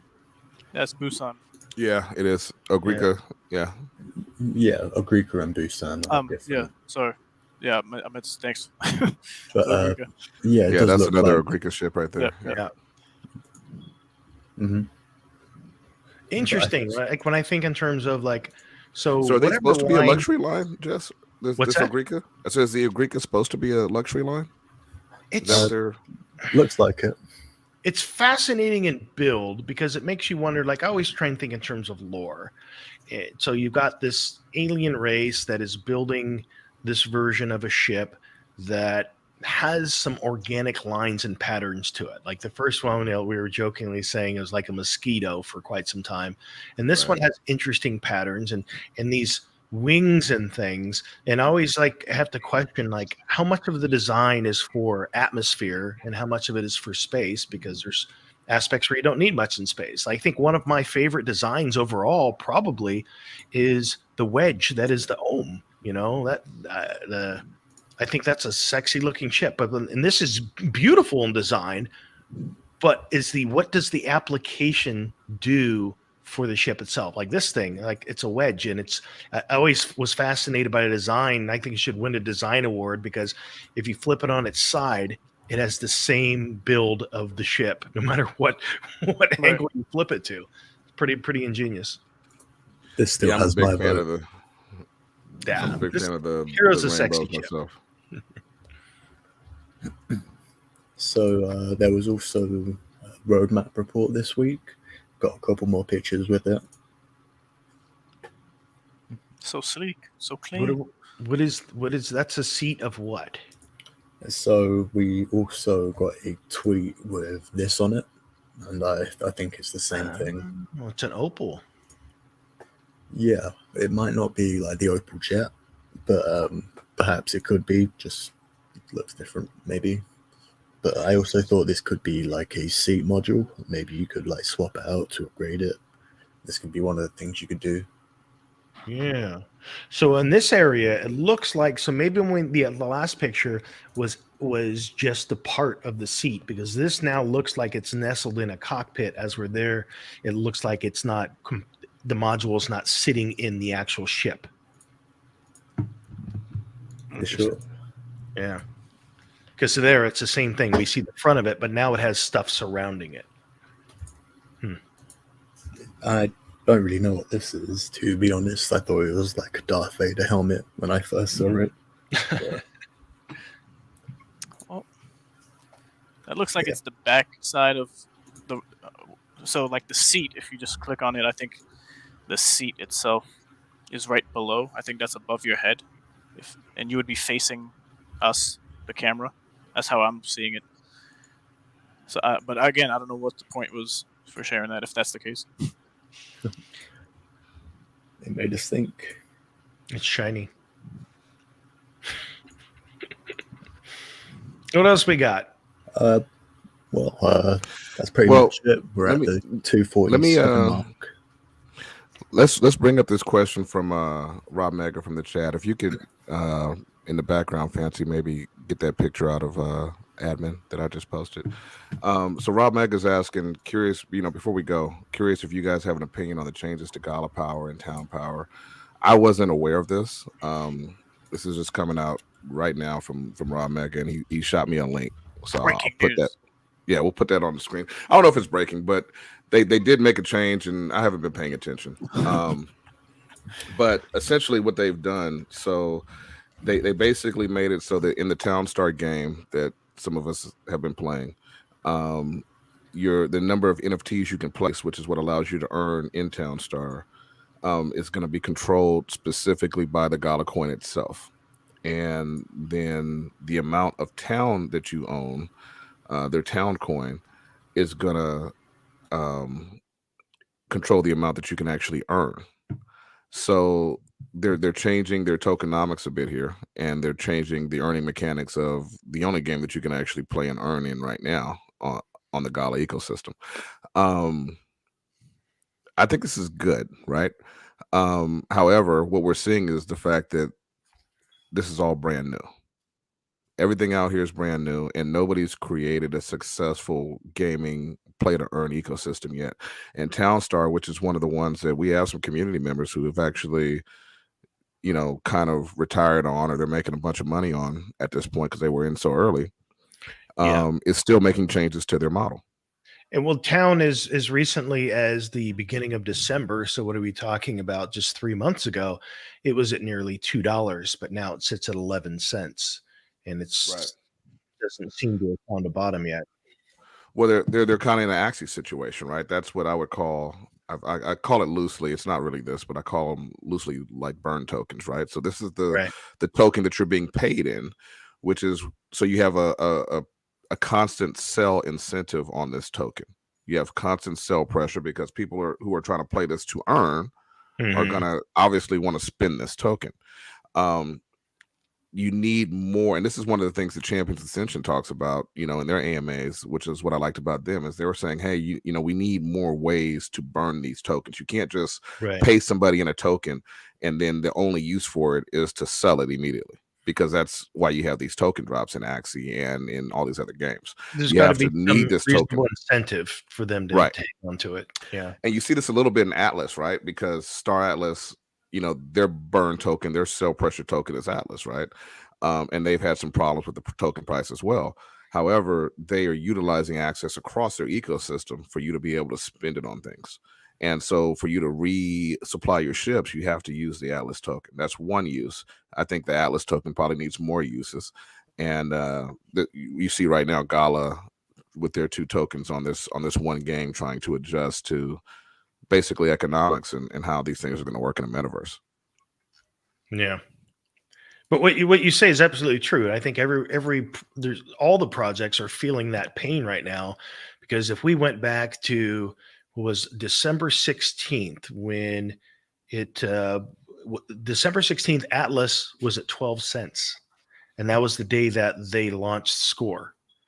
Since that time, it's dropped all the way down to 3 cents. So it's literally lost 75% of its value from the day that Score launched. So there's no projects that are immune to this. And hopefully what they're doing now is going to start building in more levers that they can pull to kind of stabilize that and balance it out. I think that's what most projects now, even the one that you guys mentioned to me that I don't think we're talking about yet on the show, when I was watching their video, the thing that impressed me is that how much attention they're paying to putting in place enough levers that they can pull to balance out their tokenomics and stability of their in-game coin.